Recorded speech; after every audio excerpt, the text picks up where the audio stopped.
கடந்த வேதபாட தியானத்திலே ஆதியாகமத்தின் புஸ்தகம் 9வது அதிகாரம் முதல் 17 வசனங்களை தியானிக்கக்கூடிய பாக்கியத்தை தேவன் தந்தார்.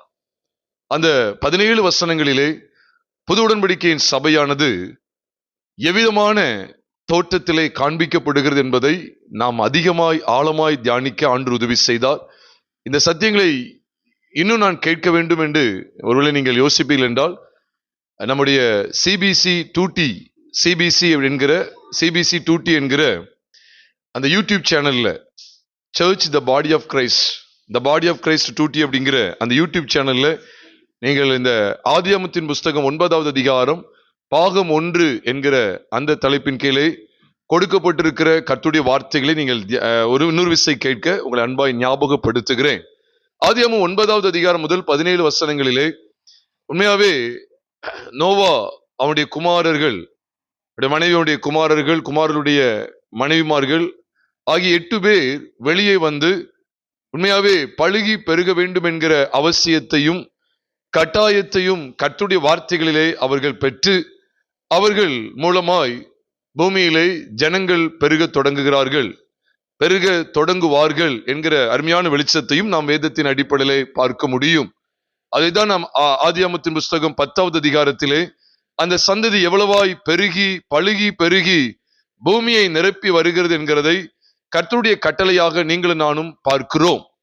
பிரியமானவர்களே, ஆதியாகமத்தின் புஸ்தகம் 9வது அதிகாரத்தின் துவக்கத்திலிருந்து நாம் பார்க்கும்போது பழுகி பெருக வேண்டும் என்கிற கட்டளையை பெற்றது மாத்திரமல்ல, அவர்கள் ஒரு புதிய பூமிக்கும் புதிய வானத்தையும் பார்க்கிற ஒரு அற்புதமான காட்சியை நாம் பார்க்க முடியும்.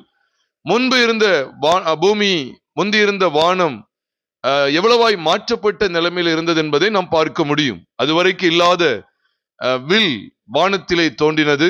அதான் வானவில் என்று சொல்லுகிறோமே. வானத்திலே வில் என்பதை ஆண்டவர் அடையாளமாக, உடன்படிக்கைக்கு அடையாளமாக ஏற்படுத்தின காரியங்கள் எல்லாம் கடந்த முறை நாம் தியானிக்க ஆண்டவர் உதவி செய்தார். இவைகளை நாம் பார்க்கும்போது ஆதியாகமத்தின் புஸ்தகம் 9வது அதிகாரம் 18வது வசனத்தை நாம் இன்றைக்கு தியானிக்க இருக்கிறோம். பேழையிலிருந்து புறப்பட்ட நோவாவின் குமாரர் சேம், காம், யாப்பேத் என்பவர்களே கானானுக்கு தகப்பன் என்று சொல்லி நாம் இங்கே கவனிக்கிறோம். பேழையிலிருந்து புறப்பட்ட நோவாவின் குமாரர் இங்கே வரிசைப்படுத்தப்படுகிறார்கள். முதலாவது சேம், 2வது காம், 3வது யாப்பேத். ஏன் எல்லா சூழ்நிலையிலுமே சேமை ஆண்டவர் முதன்மைப்படுத்துகிறார் அப்படின்னு சொன்னா, நாம் யாவரும் ஏற்கனவே தியானித்தபடி லூக்கா 3வது அதிகாரம் 36ஆம் வசனத்திலே சேம் நோவாவின் குமாரன் என்று சொல்லி அங்கே காமை குறித்தோ யாப்பேத்தை குறித்தோ தேவன் எவ்விதமான விவரங்களையும் காண்பிக்காமல் நோவாவின் குமாரன் சேம் அங்கே அடையாளப்படுத்தப்படுவதனுடைய முகாந்திரம் என்ன? கர்த்தராகிய இயேசு கிறிஸ்துவின் வம்ச வரலாறு அங்கு வெளிப்படுத்தப்படுகிறது. நம்ம எல்லாருக்கும் தெரியும், நோவாவின் குமாரனாகிய சேமுடைய வம்சாவளியிலே தான் தேராகுடைய மகன் ஆபிரகாமுடைய குமாரன் ஈசாக்கின் குமாரன் யாக்கோபின் குமாரர்கள் 12 கோத்திர பிதாக்கள். அந்த 12 கோத்திர பிதாக்களிலே யூதா வம்சத்திலே கிறிஸ்து இயேசு மாம்சத்திலே வெளிப்பட்டார். தேவன் மாம்சத்திலே வெளிப்பட்டார் என்று 1 தீமோத்தேயு 3:16 வாசிக்கிற அந்த வாக்கியத்தை நாம் பார்க்கும் போதும், 2 தீமோத்தேயு 2வது அதிகாரம் 8ஆம் வசனத்திலே தாவீதின் வம்சத்திலே கிறிஸ்து இயேசு, தாவீதின் வம்சத்திலே பிறந்த இயேசு கிறிஸ்து என் சுவிசேஷத்தின்படியே மரித்தோரிலிருந்து எழுப்பப்பட்டவர் என்று நினைத்துக்கொள் என்று சொல்லி 2 தீமோத்தேயு 2:8 வாசிக்கிற வசனத்தை நாம் பார்க்கும்போது, உண்மையாவே சேமுடைய வம்சாவளியிலே கிறிஸ்து வந்து பிறந்தபடியினாலேயே இங்கே பேழையிலிருந்து புறப்பட்ட நோவாவின் குமாரர் வரிசைப்படுத்தப்படுகிற இடத்திலே சேம் முதலாவது வெளிப்படுத்தப்படுகிறார். அதனாலதான் சேம், அதாவது யூதா முந்தி வெளிப்பட வேண்டும். சேமை தான் ஆண்டவர் முதன்மைப்படுத்துகிறார். ஆக பிரியமானவர்களே, குமாரனை தொடர்ந்துதான், குமாரன் தான் நமக்கு முன்னோடினவராய் வெளிப்பட்டார். இந்த பேழையின் அனுபவத்தை விளங்கிக் கொள்ள வேண்டும். இதை நாம் தொடர்ந்து தியானித்து வருகிறோம். பேழை உண்மையாவே ஞானஸ்தானத்துக்கு அடையாளம் என்பதை 1 பேதுரு 3வது அதிகாரம் 19, 20, 21 அதுல விசேஷமா 20 மற்றும் 21 ஆகிய வசனங்களை பார்க்கும்போது அது ஞானஸ்தானத்துக்கு ஒப்பனையா இருக்கிறதா.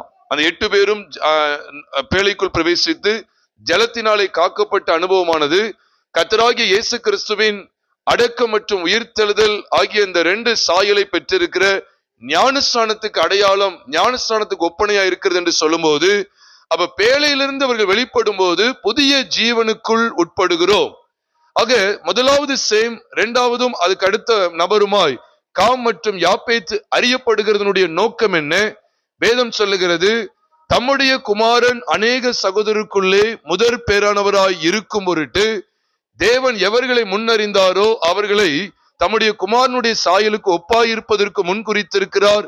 எவர்களை முன்குறித்தாரோ அவர்களை அழைத்தும் இருக்கிறார். எவர்களை அழைத்திருக்கிறாரோ அவர்களை நீதிமான் ஆக்கியும் இருக்கிறார். எவர்களை நீதிமான் ஆக்கினாரோ அவர்களை மகிமைப்படுத்தியும் இருக்கிறார் என்று சொல்லி ரோமர் 8வது அதிகாரம் 29 மற்றும் 30 ஆகிய 2 வசனங்களை பார்க்கிறோம். அது மாத்திரமல்ல, 1 கொரிந்தியர் 15வது அதிகாரம் 23 வசனத்திலே பார்க்கும் போதும் அவனவன் தன் தன் வரிசையிலே உயிர்ப்பிக்கப்படுவான், முதற் பலனானவர் கிறிஸ்து என்று வேதத்திலே பார்க்கிறோம். முதற் பேரானவர்.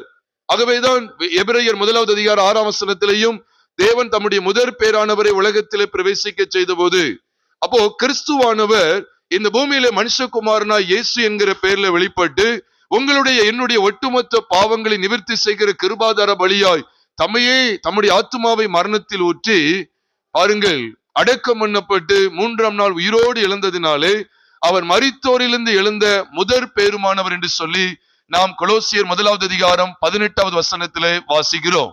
அப்ப முதற் பேரானவர் அப்படி சொல்லும் போது பேழை ஞானஸ்தானத்துக்கு அடையாளம், அதாவது கிறிஸ்துவின் அடக்கம் மற்றும் உயிர்த்தெழுதலுக்கு அடையாளம். அப்போ பேழையிலிருந்து புறப்பட்ட நோவாவின் குமாரர் அப்படி சொல்லி முதலாவது சேமை தேவன் வெளிப்படுத்துகிறதனுடைய நோக்கம் என்ன? உண்மையாகவே இந்த சேமின் வம்சாவளியிலே கிறிஸ்து வெளிப்படுத்தப்படுகிறார். அப்ப கிறிஸ்துவுக்கு முன்னிழலாய் இங்கே சேம் அறியப்படுகிறார். சேமிடத்திலிருந்து தான் கிறிஸ்து வெளிப்படுகிறார். மாம்சத்திலே கிறிஸ்து இயேசு என்கிற பெயர்ல வெளிப்பட்டார். ஆக முதலாவது சேமை தேவன் காண்பிக்கிறதனுடைய நோக்கம் என்ன? அப்போ இது யூதா வம்சாவளி, ஆபிரகாமின் சந்ததி. ஆபிரகாமின் சந்ததி கிறிஸ்துவின் சந்ததி. சேமுடைய வம்சாவளி ஆபிரகாமின் சந்ததியாய் அறியப்பட்டது. அந்த ஆபிரகாமின் சந்ததி கிறிஸ்துவின் சந்ததி என்று சொல்லி கலாத்தியர் 3வது அதிகாரத்திலே நாம் பார்க்கிறோமே. அப்ப இது எதற்கு அடையாளமாய் இருக்கிறது? பேழையிலிருந்து புறப்படுகிற காரியமானது உண்மையாகவே கிறிஸ்துவின் மரணம், அடக்கம் மற்றும் உயிர்த்தெழுதலை பற்றிய அந்த விசுவாசத்தினாலே பிழைத்திருக்கிற புதிதான ஜீவன் உள்ளவர்களாய் பிழைத்திருக்கிற மகத்துவமான வாழ்க்கையை குறிக்கிறது. அப்ப இந்த வாழ்க்கைக்கு முன்னோடினவராய் இருக்கக்கூடியவர் யார்? இங்கே சேம் என்று நாம் பார்க்கிறோம். புதிய ஏற்பாட்டு சத்தியத்திலே கிறிஸ்து என்று சொல்லி பார்க்கிறோம்.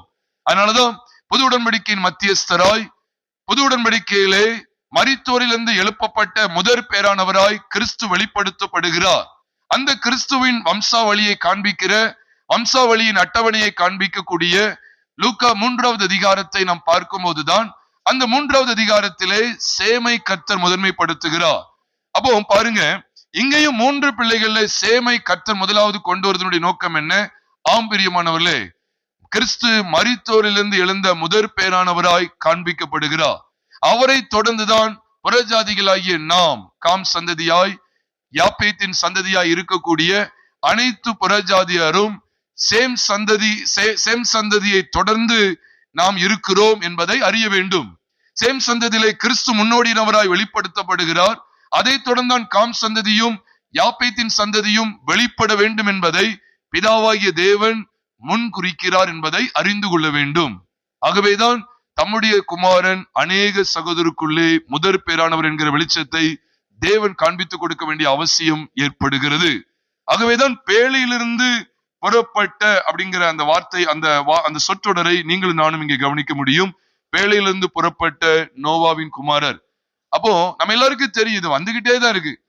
அது ஒட்டுமொத்தம் இப்படி சொல்லியிருக்கலாமே, பேழையிலிருந்து நோவாவின் குமாரர் புறப்பட்டார்கள் அல்லது 3 குமாரர் புறப்பட்டார் சாதாரணமா சொல்லியிருக்கலாமே.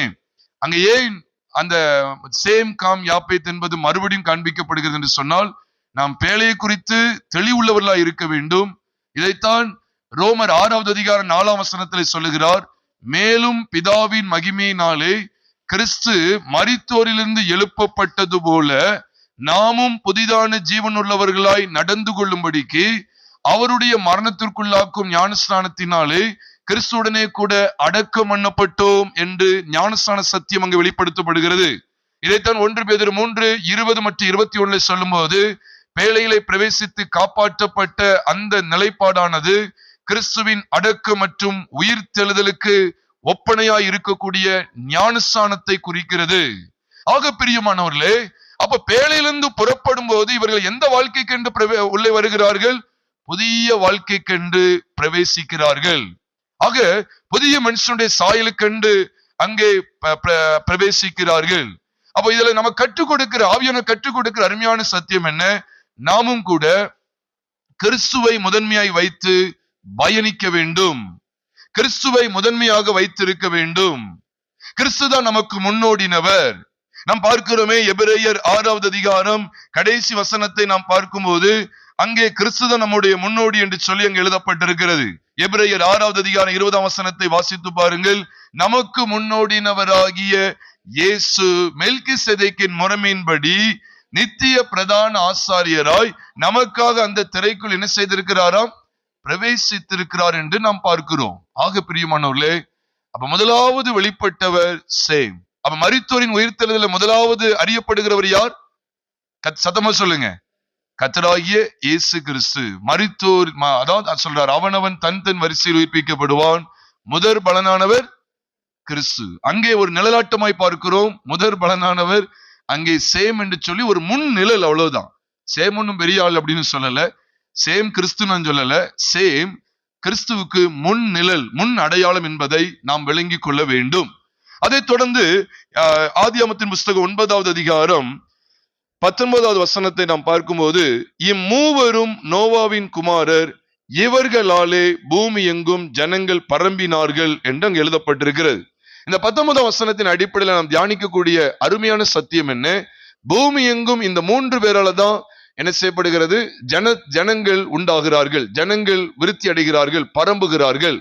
இது எதுக்கு அடையாளமா இருக்கு அப்படின்னு சொன்னா, இங்கே பார்க்கக்கூடிய பூமியானது புதிய பூமிக்கு அடையாளம். ஏனென்றால் பழைய பூமி, பழைய உலகம் எல்லாம் என்ன செய்கிறது என்றால் அதெல்லாம் அழிக்கப்பட்டு போய்விட்டது. இப்பொழுது அவர்கள் காணக்கூடிய ஒரு பூமியானது புதிய பூமி. புதிய வானம் என்று சொல்லுகிறீர்களா என்று கேட்பீர்கள் என்றால், ஆம், புதிய வானமும் உண்டு. ஏனென்றால் அதுவரைக்கும் அவர்கள் கண்டிராத ஒரு வானத்தை அவர்கள் பார்க்கக்கூடிய ஒரு சூழலை தான் இந்த ஆதியாகமம் 9வது அதிகாரம் காண்பிக்கிறது. வானத்திலே ஒரு வில்லை தேவன் வைக்கிறார். அதுதான் இந்த வானவில் என்று சொல்லி பார்க்கிறோம். பவ் அப்படின்னு சொல்லி நாம் பார்க்கிறோம். ரெயின்போ அப்படிங்கிற சொல்றது போல ஆண்டவர் ஒரு வில்லை வானத்திலே வைக்கிறார். இதுவரைக்கும் அவர்கள் வானத்தை, இப்படிப்பட்ட ஒரு வானத்தை அவர்கள் என்ன செய்யறதில்லை, கண்டதில்லை. அப்ப நாம் பார்க்கும்போது அதுக்கு முன்னால இருந்த கொடிகள் இந்த பூமியில இல்லை. அப்போ ஒரு புதிய ஒரு கொடிகளாய் அவர்கள் போகும்போது இங்கே உண்மையாகவே புதிய வானமும் புதிய பூமியும் காண்பிக்கப்படுகிறது. நம்ம கடந்த தியானத்திலே புதிய வானத்தை குறித்து தியானித்தோம். இப்போ புதிய பூமியை குறித்து பார்க்கிறோம். வானத்திலே தேவன் நோவாவோடு பண்ணின உடன்படிக்கைக்கு அடையாளமாக ஒரு வில் அங்கே வைக்கப்படுகிறது. அது உண்மையாவே இதுக்கு முன்பாக அப்படிப்பட்ட ஒரு வானத்தை அவர்கள் பார்த்ததில்லை என்று பார்க்கும்போது அது உண்மையாவே புதிய வானத்துக்கு அடையாளமாகவும், இரண்டாவது, இதுக்கு முன்பாக இருந்த ஜனங்கள் எல்லாம் பூமியிலிருந்து அழிக்கப்பட்டு போனார்கள். இந்த சந்ததியை கொண்டு ஆண்டவர் மீண்டும் சந்ததியை உருவாக்கினார் அப்படின்னு சொல்லும் போது இது புதிய பூமிக்கும் அடையாளமாய் இருக்கிறது. இதைத்தான் புது உடன்படிக்கையின் சபையாக சிலுவையை பற்றிய உபதேசத்தை பற்றி கொண்டிருக்கிற புது உடன்படிக்கையின் மனவாட்டியாகிய சபைக்கு ஒத்திருக்கிறது என்பதை விளங்கிக் கொள்ள வேண்டும். இந்த காட்சியை தான் அன்றைக்கு யோவான் பார்க்கும்போது அவர் சொல்லுகிறார், நான் புதிய வானத்தையும் புதிய பூமியையும் கண்டேன், முந்தின வானமும் முந்தின பூமியும் ஒளிந்து போயின, சமுத்திரமும் இல்லாமற் போயிற்று. யோவானாகிய நான் புதிய எருசலேமாகிய பரிசுத்த நகரத்தை தேவனிடத்தினின்று பரலோகத்தை விட்டு இறங்கி வர கண்டேன். அது தன் புருஷனுக்காக அலங்கரிக்கப்பட்ட மணவாட்டியை போல ஆயத்தமாய் இருந்தது என்று சொல்லி வெளிப்படுத்தல் 21வது அதிகாரம் முதல் 2 வசனங்களிலே நீங்களும் நானும் வாசிக்கிறோம் பிரியமானவர்களே. ஆக புது உடன்படிக்கையின் சபை பாருங்க எவ்வளவு அழகாக காண்பிக்கப்படுகிறது. தன் மணவாளனுக்கு, தன் புருஷனுக்காக அலங்கரிக்கப்பட்ட மணவாட்டியை போல ஆயத்தமாய் இருந்தது. எதை தொடர்ந்து வெளிப்படுத்தப்படுகிறது பாருங்க. இதெல்லாம் நம்ம பார்க்கும்போது எவ்வளவு ஆச்சரியமா இருக்கிறது. அப்போ ஆதியாகமம் 9வது அதிகாரத்திலே காண்பிக்கப்பட்டிருக்கிற அற்புதமான வெளிச்சங்களை கவனித்து பாருங்கள். அப்ப புதிய வானம் புதிய பூமி என்று சொல்லும் போது கர்த்தராகிய இயேசு கிறிஸ்துவோடு இணைந்து அவரோடு கூட யுகாயுகமாய் இருக்க போகிற மணவாட்டியாகிய சபையை பற்றிய அற்புதமான வெளிப்பாடு காண்பிக்கப்படுகிறது. ஆக பிரியமானவர்களே, இங்கே பூமி எங்கும் அவர்கள் பரம்பினார்கள் என்று சொல்லும் போது அது முந்தின பூமிக்கு அடையாளம் அல்ல, அது முந்தின வானத்துக்கும் அடையாளம் அல்ல. அப்போ புதிய வானம் புதிய பூமி என்று சொல்லும் போது அங்கேதான் தன்னுடைய மணவாட்டியை ஆண்டவர் ஆயத்தப்படுத்தின நிலைமையிலே காண்பித்து கொடுக்கிறார். தன் புருஷனுக்காக அலங்கரிக்கப்பட்ட தன் புருஷனுக்காக அலங்கரிக்கப்பட்ட மணவாட்டியை போல ஆயத்தமாக்கப்பட்டிருந்தது என்று சொல்லும் போது இதில் நாம் கவனிக்க வேண்டிய சத்தியம் என்ன? உண்மையாவே புது உடன்படிக்கையின் சபையானது கர்த்தராகிய இயேசு கிறிஸ்துவின் சிலுவை பற்றிய உபதேசத்தினால் அவருக்கு உகந்த மணவாட்டியாய் ஆயத்தமாக்கப்பட்ட நிலைமையில நிற்கிறது. இந்த சத்தியத்தை, இந்த வெளியேறப்பட்ட சத்தியத்தை நாம் இங்கே படிக்கிறோம் பிரியமானவர்களே. இதன் மூலமாகத்தான் அங்கே பழுகவும் பெருகும் பண்ணின ஒரு அற்புதமான காட்சி காண்பிக்கப்படுகிறது.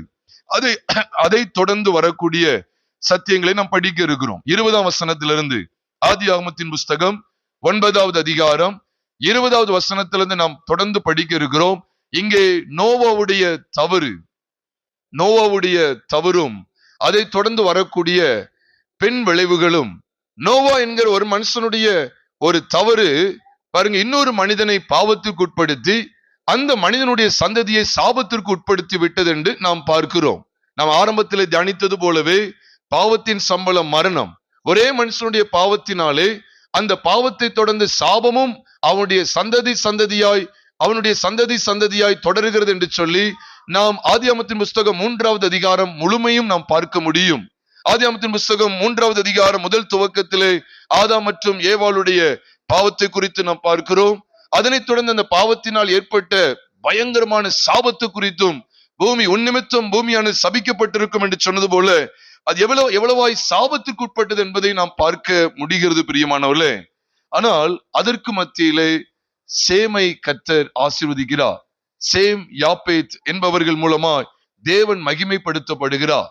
இந்த காட்சியைத்தான் நாம் இங்கே ஆதியாகமத்தின் புஸ்தகம் 9வது அதிகாரம் கடைசி பகுதியிலே நாம் பார்க்க போகிறோம். பாருங்க, தவறு, அதை தொடர்ந்து பாவம் வருகிறது, அதனை தொடர்ந்து சாபமும் பிடிக்கிறது. ஆனால் இப்படிப்பட்ட ஒரு சபிக்கப்பட்ட ஒரு சந்ததி இருக்கிற மத்தியிலேயே ஆசீர்வதிக்கப்பட்ட தேவனுக்கு மகிமையாய் சேமுடைய தேவனாகிய கர்த்தருக்கு ஸ்தோத்திரம் உண்டாவதாக அப்படின்னு சொல்லும் போது கர்த்தர் ஒரு விதத்திலே ஸ்தோத்தரிக்கப்பட்டவராய், ஒரு சந்ததியின் மூலமாய் ஸ்தோத்தரிக்கப்பட்டவராய் அவர் வெளிப்படுத்தப்படுகிறார் என்று சொல்லும் போது அது உண்மையாகவே இக்காலத்து சபைக்கு அது ஒப்பனையாய் இருக்கிறது. அதுல எந்த சந்தேகமும் இல்லை. ஏனென்றால் நீங்க நல்லா கவனித்து பாருங்க, நோவாவுடைய 3 குமாரர்ல ஒருத்தன் கெட்டு போகிறான், சபிக்கப்பட்ட நிலைமைக்கு தள்ளப்படுகிறான். அவனுடைய சந்ததி சபிக்கப்பட்டதாகவே வளர்ந்து பெறுகிறது. அதற்கு நடுவில் இன்னொரு சந்ததி ஆசீர்வதிக்கப்பட்ட நிலைமையிலேயே வளர்ச்சி அடைகிறது, பெருகுகிறது. அப்படி நல்லா உன்னிப்பா கவனிச்சு பார்க்கும்போது இந்த ஆதியாகமம் 9வது அதிகாரமும் அதை தொடர்ந்து வரக்கூடிய 10வது அதிகாரத்தையும் பார்க்கும்போது சபிக்கப்பட்ட சந்ததி வளர்கிற பகுதியிலேயே ஆசீர்வதிக்கப்பட்ட சந்ததியும் அதோடு சேர்ந்து என்ன செய்து அதுக்கு பக்கத்திலேயே அதுக்கு மத்தியிலேயே அது வளர்ந்து பெறுகிறது. இதை பார்க்கும்போது இயேசுவானவர் மத்தேயு 13வது அதிகாரத்திலே பாருங்க, நல்ல விதை விதைக்கப்பட்டு அது வளர்ச்சி அடைகிற பகுதியிலே களைகளும் சேர்ந்து என்ன செய்கிறது, வளர்ந்து வருகிறது. இது உண்மையாகவே புது உடன்படிக்கையின் சபையை ஆண்டவர் அடையாளப்படுத்துகிற வண்ணமாய் அது காண்பிக்கப்பட்டிருக்கிறது. அப்போ அது பயிர் வளர்கிறது, அதுக்கு பக்கத்துல எதுவும் சேர்ந்து வளர்கிறது, களைகளும் வளருகிறது. அப்ப இது எதுக்காக காண்பித்து கொடுக்கிறார்? இப்படிதான் நடக்கும். உலகத்தின் முடிவிலே ஆண்டுடைய வருகையில் அவர் என்ன செய்வார், களைகள் எல்லாத்தையும் ஒண்ணு இல்லாம ஆக்கிடுவார். அதான் அப்போ பாருங்க, அது எல்லாத்தையும் அக்கினிக்கு உட்படுத்திடுவார். அப்ப பாருங்க, புது உடன்படிக்கையின் சபையில இருக்கக்கூடிய நாம் இன்னைக்கும் நம்ம எப்படிப்பட்ட ஒரு காட்சியை பார்க்கிறோம்? பாவத்துக்கு உட்பட்டு சபிக்கப்பட்டு வளர்ச்சி அடைகிற கானானின் சந்ததி, காமின் சந்ததியும் எழும்பிக் கொண்டிருக்கிறது. அதற்கு நடுவிலே சேம் சந்ததி, யாப்பேத்தின் சந்ததி என்று சொல்லப்படுகிற தேவனை அறிந்து கொண்டு சேமுடைய கூடாரங்களுக்குள்ளே யாப்பேத்தினுடைய குடியிருப்பை வைத்து இவ்விதமாய் நம்மை யூதர்களோடு கூட இணைத்து யூதர்கள் அனுபவிக்க வேண்டிய, இஸ்ரவேல் ஜனம் அனுபவிக்க வேண்டிய எல்லா மகத்துவம் மேன்மைக்கு உங்களை என்னையும் பாத்திரவான்களாய் தேவன் காணப்பட பண்ணி நம்மை சபிக்கப்பட்ட காமின் சந்ததிக்கு மத்தியிலேயே ஆசீர்வதித்து வளர்ச்சி அடைய செய்கிறார் என்று சொல்லும்போது இது உண்மையாகவே புது உடன்படிக்கையின் சபைக்கு எத்தனமாய் ஒப்பனையாய் காண்பிக்கப்படுகிறது. இல்ல எந்த சந்தேகமும் கிடையாது. அது என்ன காரியம் அப்படின்னு சொல்லி கவனிப்பீர்கள் என்றால், இப்போ நோவாவுடைய அந்த தவறு, அதை தொடர்ந்து காமினுடைய அவனுடைய தவறு, அதை தொடர்ந்து அவன் சந்ததி பெறப்போகிற அந்த சபிக்கப்படுதல், சாபம், அதெல்லாம் எதை பற்றியது, அதனுடைய காரியங்கள் எல்லாம் நாம் இப்பொழுது விஸ்தாரமாய் தியானிக்க இருக்கிறோம். முதல் முறையா வேதாகமத்திலேயே முதல் முறையா திராட்சை செடி அப்படிங்கிறது முதல் பகுதியில இங்கதான் வருகிறது. திராட்சை தோட்டத்தை நாட்டினான். திராட்சை ரசம் அப்படிங்கிறது பைபிள்லயே, ஒட்டுமொத்த பைபிள்லயே முதல் முறை இந்த வைன் அப்படிங்கிற வார்த்தை முதல் முறை இங்கதான் பயன்படுத்தப்படுகிறது. பாருங்க, திராட்சை ரசம் அது ஒரு உண்மையிலேயே அமளி பண்ணக்கூடியதுதான். நம்ம எல்லாருக்குமே தெரியும். அந்த திராட்சை ரசத்துல மயங்கி போடுறவங்க, திராட்சை ரசத்துல தவறு இல்லை, ஆனா அந்த திராட்சை ரசம் அது வேறு விதமாய் பதப்படுத்தப்பட்டு அதுல என்னது, அந்த உண்மையிலே திராட்சை ரசத்துல அவ்வளவு ஒரு போதை பொருளே அதுல இருக்கு. அதை நீங்கள் நான் பார்க்கும்போது அதுதான் இன்னைக்கு ஆல்கஹாலா இன்டாக்சிகேட்டிங் பிவரேஜ் அப்படின்னு சொல்லி சொல்ல முடியும். அது மதிமயக்கக்கூடிய, மனிதனுடைய சுய நிலைமையே இழக்கக்கூடிய அளவுக்கு, அவனுடைய மனதையே ஒரு பைத்தியமாய் மாற்றக்கூடிய அளவுக்கு இன்றைக்கு அப்படிப்பட்ட ரீதியிலே தனக்கு என்ன நடக்கு அப்படிங்கிறதே தெரியாத அளவுக்கு மதிமயங்கி போகக்கூடிய ஒரு சூழல்ல மனிதன் இன்றைக்கும் வாழ்ந்து கொண்டிருக்கிறான். மதுபானத்தை தாராளமாய் பருகி வருகிறதுனாலே பைபிள்ல அதெல்லாம் ரொம்ப அதிகமா கண்டித்துதான் ஆண்டவர் பேசியிருக்கிறார். நம்ம எல்லாருக்கும் தெரியும். நீ வேதத்துல வாசிப்பீர்கள் என்றால், நான் நினைக்கிறேன் ஏசாயா 5வது அதிகாரம் 11ஆம் வசனம் நினைக்கிறேன், அதுல சொல்லப்பட்டிருக்கிறது, சாராயத்தை நாடி அதிகாலமே எழுந்து இருட்டி போகும் அளவும் குடித்து கொண்டே இருக்கிறவர்களுக்கு ஐயோ என்று சொல்லி சொல்லப்பட்டிருக்கிறது. அப்போ மதிமயங்கக்கூடிய ஒரு விதமான அனுபவத்திற்கு தேவன் எதிர்த்து நிற்கிறார். அதை ஆண்டவர் அது ஒரு முறை கேடானது என்று சொல்லி ஆண்டவர் வெளிப்படுத்துகிறார். அப்படிப்பட்டவனுக்கு ஐயோ என்று சொல்லுகிறார். அப்போ தன்னை வெறிக்க பண்ணக்கூடிய ஒரு இடத்திலே இங்கே பாருங்க, வெறி கொண்டு தன் கூடாரத்தில் வஸ்திரம் விலகி படுத்திருந்தான். அவன் திராட்சரசத்தை குடித்து வெறி கொண்டு தன் கூடாரத்தில் வஸ்திரம் விலகி படுத்திருந்தான். அஸ்திபாரங்களும் நிர்மூலமாகிறதே, நீதிமான் என்ன செய்வான் என்று சங்கீதத்திலே வாசிக்கிறோம். அது மாத்திரல்ல, 1 பேதுரு 4வது அதிகாரத்திலே பார்க்கிறோம், நீதிமானே ரட்சிக்கப்படுவது அரிதானால் பக்தி இல்லாதவனும் பாவியும் எங்கே நிற்பான். இங்கே ஒரு நீதிமானை பார்க்கிறோம். நோவா நீதிமானாக அறியப்பட்ட நம்ம எல்லாருக்கும் தெரியும். ஆதியாகமத்தின் புத்தகம் 7வது அதிகாரம் 1ஆம் வசனத்திலையும் 2 பேதுரு 2வது அதிகாரத்தில் நாம் பார்க்கும்போது, நீதிமானாகிய நோவா நீதியை பிரசங்கித்தவன், அவன் நீதிமான் என்று வேதத்திலே பார்க்கிறோம். ஆதியாகமம் 6வது அதிகாரத்தில் சொல்லப்பட்டிருக்கு. ஆனால் அப்படிப்பட்ட மனிதன் கூட ஒரு குறிப்பிட்ட சூழல்ல ஒரு விதமான தடுமாற்றத்துக்குள்ள போகும்போது நமக்கு என்ன ஆண்டு வெளிப்படுத்தி காண்பிக்கிறார் என்று சொன்னால், தடுமாற்றம் உள்ள சபையானது தடுமாற்றத்திலே இருந்து விடாமல் எழுந்திருக்க வேண்டும்.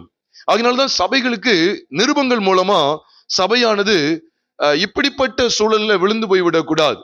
அதனாலதான் பாருங்க, நமக்கு கொலோசியர் 3வது அதிகாரமாக இருக்கட்டும், எபேசியர் 5வது அதிகாரமாக இருக்கட்டும், அங்கே சொல்லப்பட்டிருக்கிறது, துன்மார்க்கத்திற்கு ஏதுவான வெறி கொள்ளாமல். அதுல விசேஷமா எபேசியர் 5ல சொல்றாரு, துன்மார்க்கத்திற்கு ஏதுவாக வெறி கொள்ளாமல். என்ன எப்படியா, சங்கீதங்களினாலும் கீர்த்தனைகளாலும் ஞானப்பாட்டுகளினாலும் ஒருவருக்கொருவர் போதித்து புத்தி சொல்லிக் கொண்டு தங்கள் இருதயத்தில் கர்த்தரை பாடி அப்படி சொல்லப்பட்டிருக்கு. அப்ப அதுதான் எபேசியர் 5ல சொல்றாரு, துன்மார்க்கத்திற்கு ஏதுவாக வெறி கொள்ளாமல் ஆவியில் நிறைந்து அப்படின்னு சொல்லி சொல்றார். ஆவியினால் நிறைந்து அப்படின்னு சொல்லி சொல்றார். அப்போ நாம் அதுல ஆவியில் நிறைஞ்சிருக்குமே ஒழிய துன்மார்க்கத்திற்கு ஏதுவா என்ன செய்யக்கூடாது, வெறி கொள்ளக்கூடாது. வெறித்திருக்கிற அந்த அனுபவத்தை தேவன் வெறுக்கிறார். இப்ப பாருங்க, நோவா அந்த காரியத்தை பார்க்கும்போது இங்கே அவனுடைய நிர்வாணம் வெளிப்படுத்தப்படுது. பாருங்க, அப்படியே அந்த ஆளை கிடக்குறாங்க. அப்போ அது நிர்வாணம் பார்க்கக்கூடிய இடம் அப்படி சொல்லும்போது நம்ம எல்லாருக்குமே தெரியும். ஆபகுக்கின் புஸ்தகம் 2வது அதிகாரம் 15ஆம் வசனத்தை பார்ப்பீர்கள் என்றால், தன் தோழருக்கு குடிக்க கொடுத்து, அவர் எழுதுகிறார், தன் தோழருக்கு குடிக்க கொடுத்து தன் துருத்தியை அவர்கள் அண்டையிலே வைத்து அவர்களுடைய நிர்வாணங்களை பார்க்கும்படிக்கு அவர்களை வெறிக்க பண்ணுகிறவனுக்கு ஐயோ அப்படின்னு சொல்லி ஆபகுக்கு 2:15 வாசிக்கிறோம். பிரியமானவர்களே, அப்போ வெறிக்க பண்ணக்கூடிய விதம், அதுலயும் எதை காண்பிக்கிறார், நிர்வாணங்களை பார்க்கும்படிக்கு அப்படின்னு போட்டிருக்கு. அதனாலதான் ரொம்ப இந்த இடத்துல நிர்வாணம் பார்க்கப்படுகிற அளவுக்கு அவன் வெறித்திருக்கிறான்னு சொல்லும்போது அது தேவனுக்கு பிரீதியான காரியம் அல்ல, தேவனுக்கு பிரியமான ஒரு காரியம் அல்ல. நோவா நாம் மட்டம் தட்டுறேன் அப்படிங்கறத நினைக்க வேண்டாம். நம்ம ரொம்ப ஜாக்கிரதையாய் காணப்பட வேண்டியது அவசியம். அல்லது எபேசிய சபைக்கும் சொல்றார், துன்மார்க்கத்திற்கு ஏதுவாக வெறி கொள்ளாமல் என்ன செய்யணுமா, ஆவியினால் நிறைந்து அப்படின்னு சொல்லி அங்க எழுதுகிறார். ஆவியில தான் நிறைஞ்சிருக்கணுமே ஒழிய துன்மார்க்கத்திற்கு ஏதுவாய் வெறி கொள்ளக்கூடாது. பாருங்க, அன்றைக்கும் அங்க சொல்லப்படுகிறது. ஆபகுக்கு 2:15 சொல்றார். ஆபகுக்கு 2ஆம் அதிகாரத்துல என்னதான் சொல்லப்படுதுன்னு பார்த்தா, இந்த உலகத்தை, இந்த பூமியில இருக்கிற அருவருப்புகள் எல்லாம் காண்பிக்கப்படுற இடத்துல இதுவும் ஒன்றாக காண்பிக்கப்படுகிறது. ஏசாயா 5ஆவது அதிகாரத்திலும் பூமியில் உள்ள அருவருப்புகள் எல்லாம் காண்பிக்கப்படுற இடத்துல அங்கே ஏசாயா 5:11 அந்த சாராயத்தை நாடி அதிகாலமே எழுந்து இருட்டி போகும் அளவும் குடித்து கொண்டே இருக்கிறவர்களுக்கு ஐயோ என்று அங்கு சொல்லப்படுகிறது. ஆபகுக்கு 2:15 அங்கே சொல்லுகிறார், தன் தோழருக்கு குடிக்க கொடுத்து தன் துருத்தியை அவர்கள் அண்டையிலே வைத்து அவர்களுடைய நிர்வாணங்களை பார்க்கும்படிக்கு அவர்களை வெறிக்க பண்ணுகிறவனுக்கு ஐயோ என்று சொல்லப்படும். நிர்வாணங்களை பார்க்கும்படிக்கு தான் அவங்க வெறிக்க பண்றாங்க. அப்போ பாருங்க, அங்கே நிர்வாணம் பார்க்கப்படுகிறதுனால அது உண்மையிலே தேவனுக்கு பிரியமானது அல்ல என்பதை நீங்கள் விளங்கிக் கொள்ளணும். அதுல வஸ்திரம் விலகி கிடக்கிறான். அப்பொழுது கானானுக்கு தகப்பனாகிய காம் தன் தகப்பனுடைய நிர்வாணத்தை கண்டு வெளியில் இருந்து தன் சகோதரி இருவருக்கும் அறிவித்தான். பாருங்க, தான் அதை கண்டு பாருங்க, ஒருவேளை தகப்பனுடைய அனுமதி அவன் பெறல, ஒருவேளை அனுமதி கேட்டிருந்து உள்ள போயிருக்கலாம். ஆனால் அவன் இப்படி கிடக்கிறதை பார்த்துட்டு கூட அவன் அமைதியா இருந்திருக்கலாம். ஆனா தான் கண்ட அந்த நிர்வாணத்தை மற்றவர்களும் பார்க்க வேண்டும், மற்றவர்கள் அதை கேட்க வேண்டும் என்று சொல்லி பாருங்க, பாவம் எவ்விதமாய் அடுத்தடுத்து பரவுகிறது அப்படிங்கிறத நீங்க பார்க்க முடியும். இப்ப பாருங்க, இதே காட்சியை தான் நீங்க அங்க பார்க்கலாம். எங்க ஆதாம் அவருடைய காரியத்தை பார்க்கலாம். தான் கெட்டு தன் மூலமா மற்றவன் என்ன செய்யறதா, கெடுக்கும்படிக்கு ஏவாளை சாத்தான் பயன்படுத்தினான்.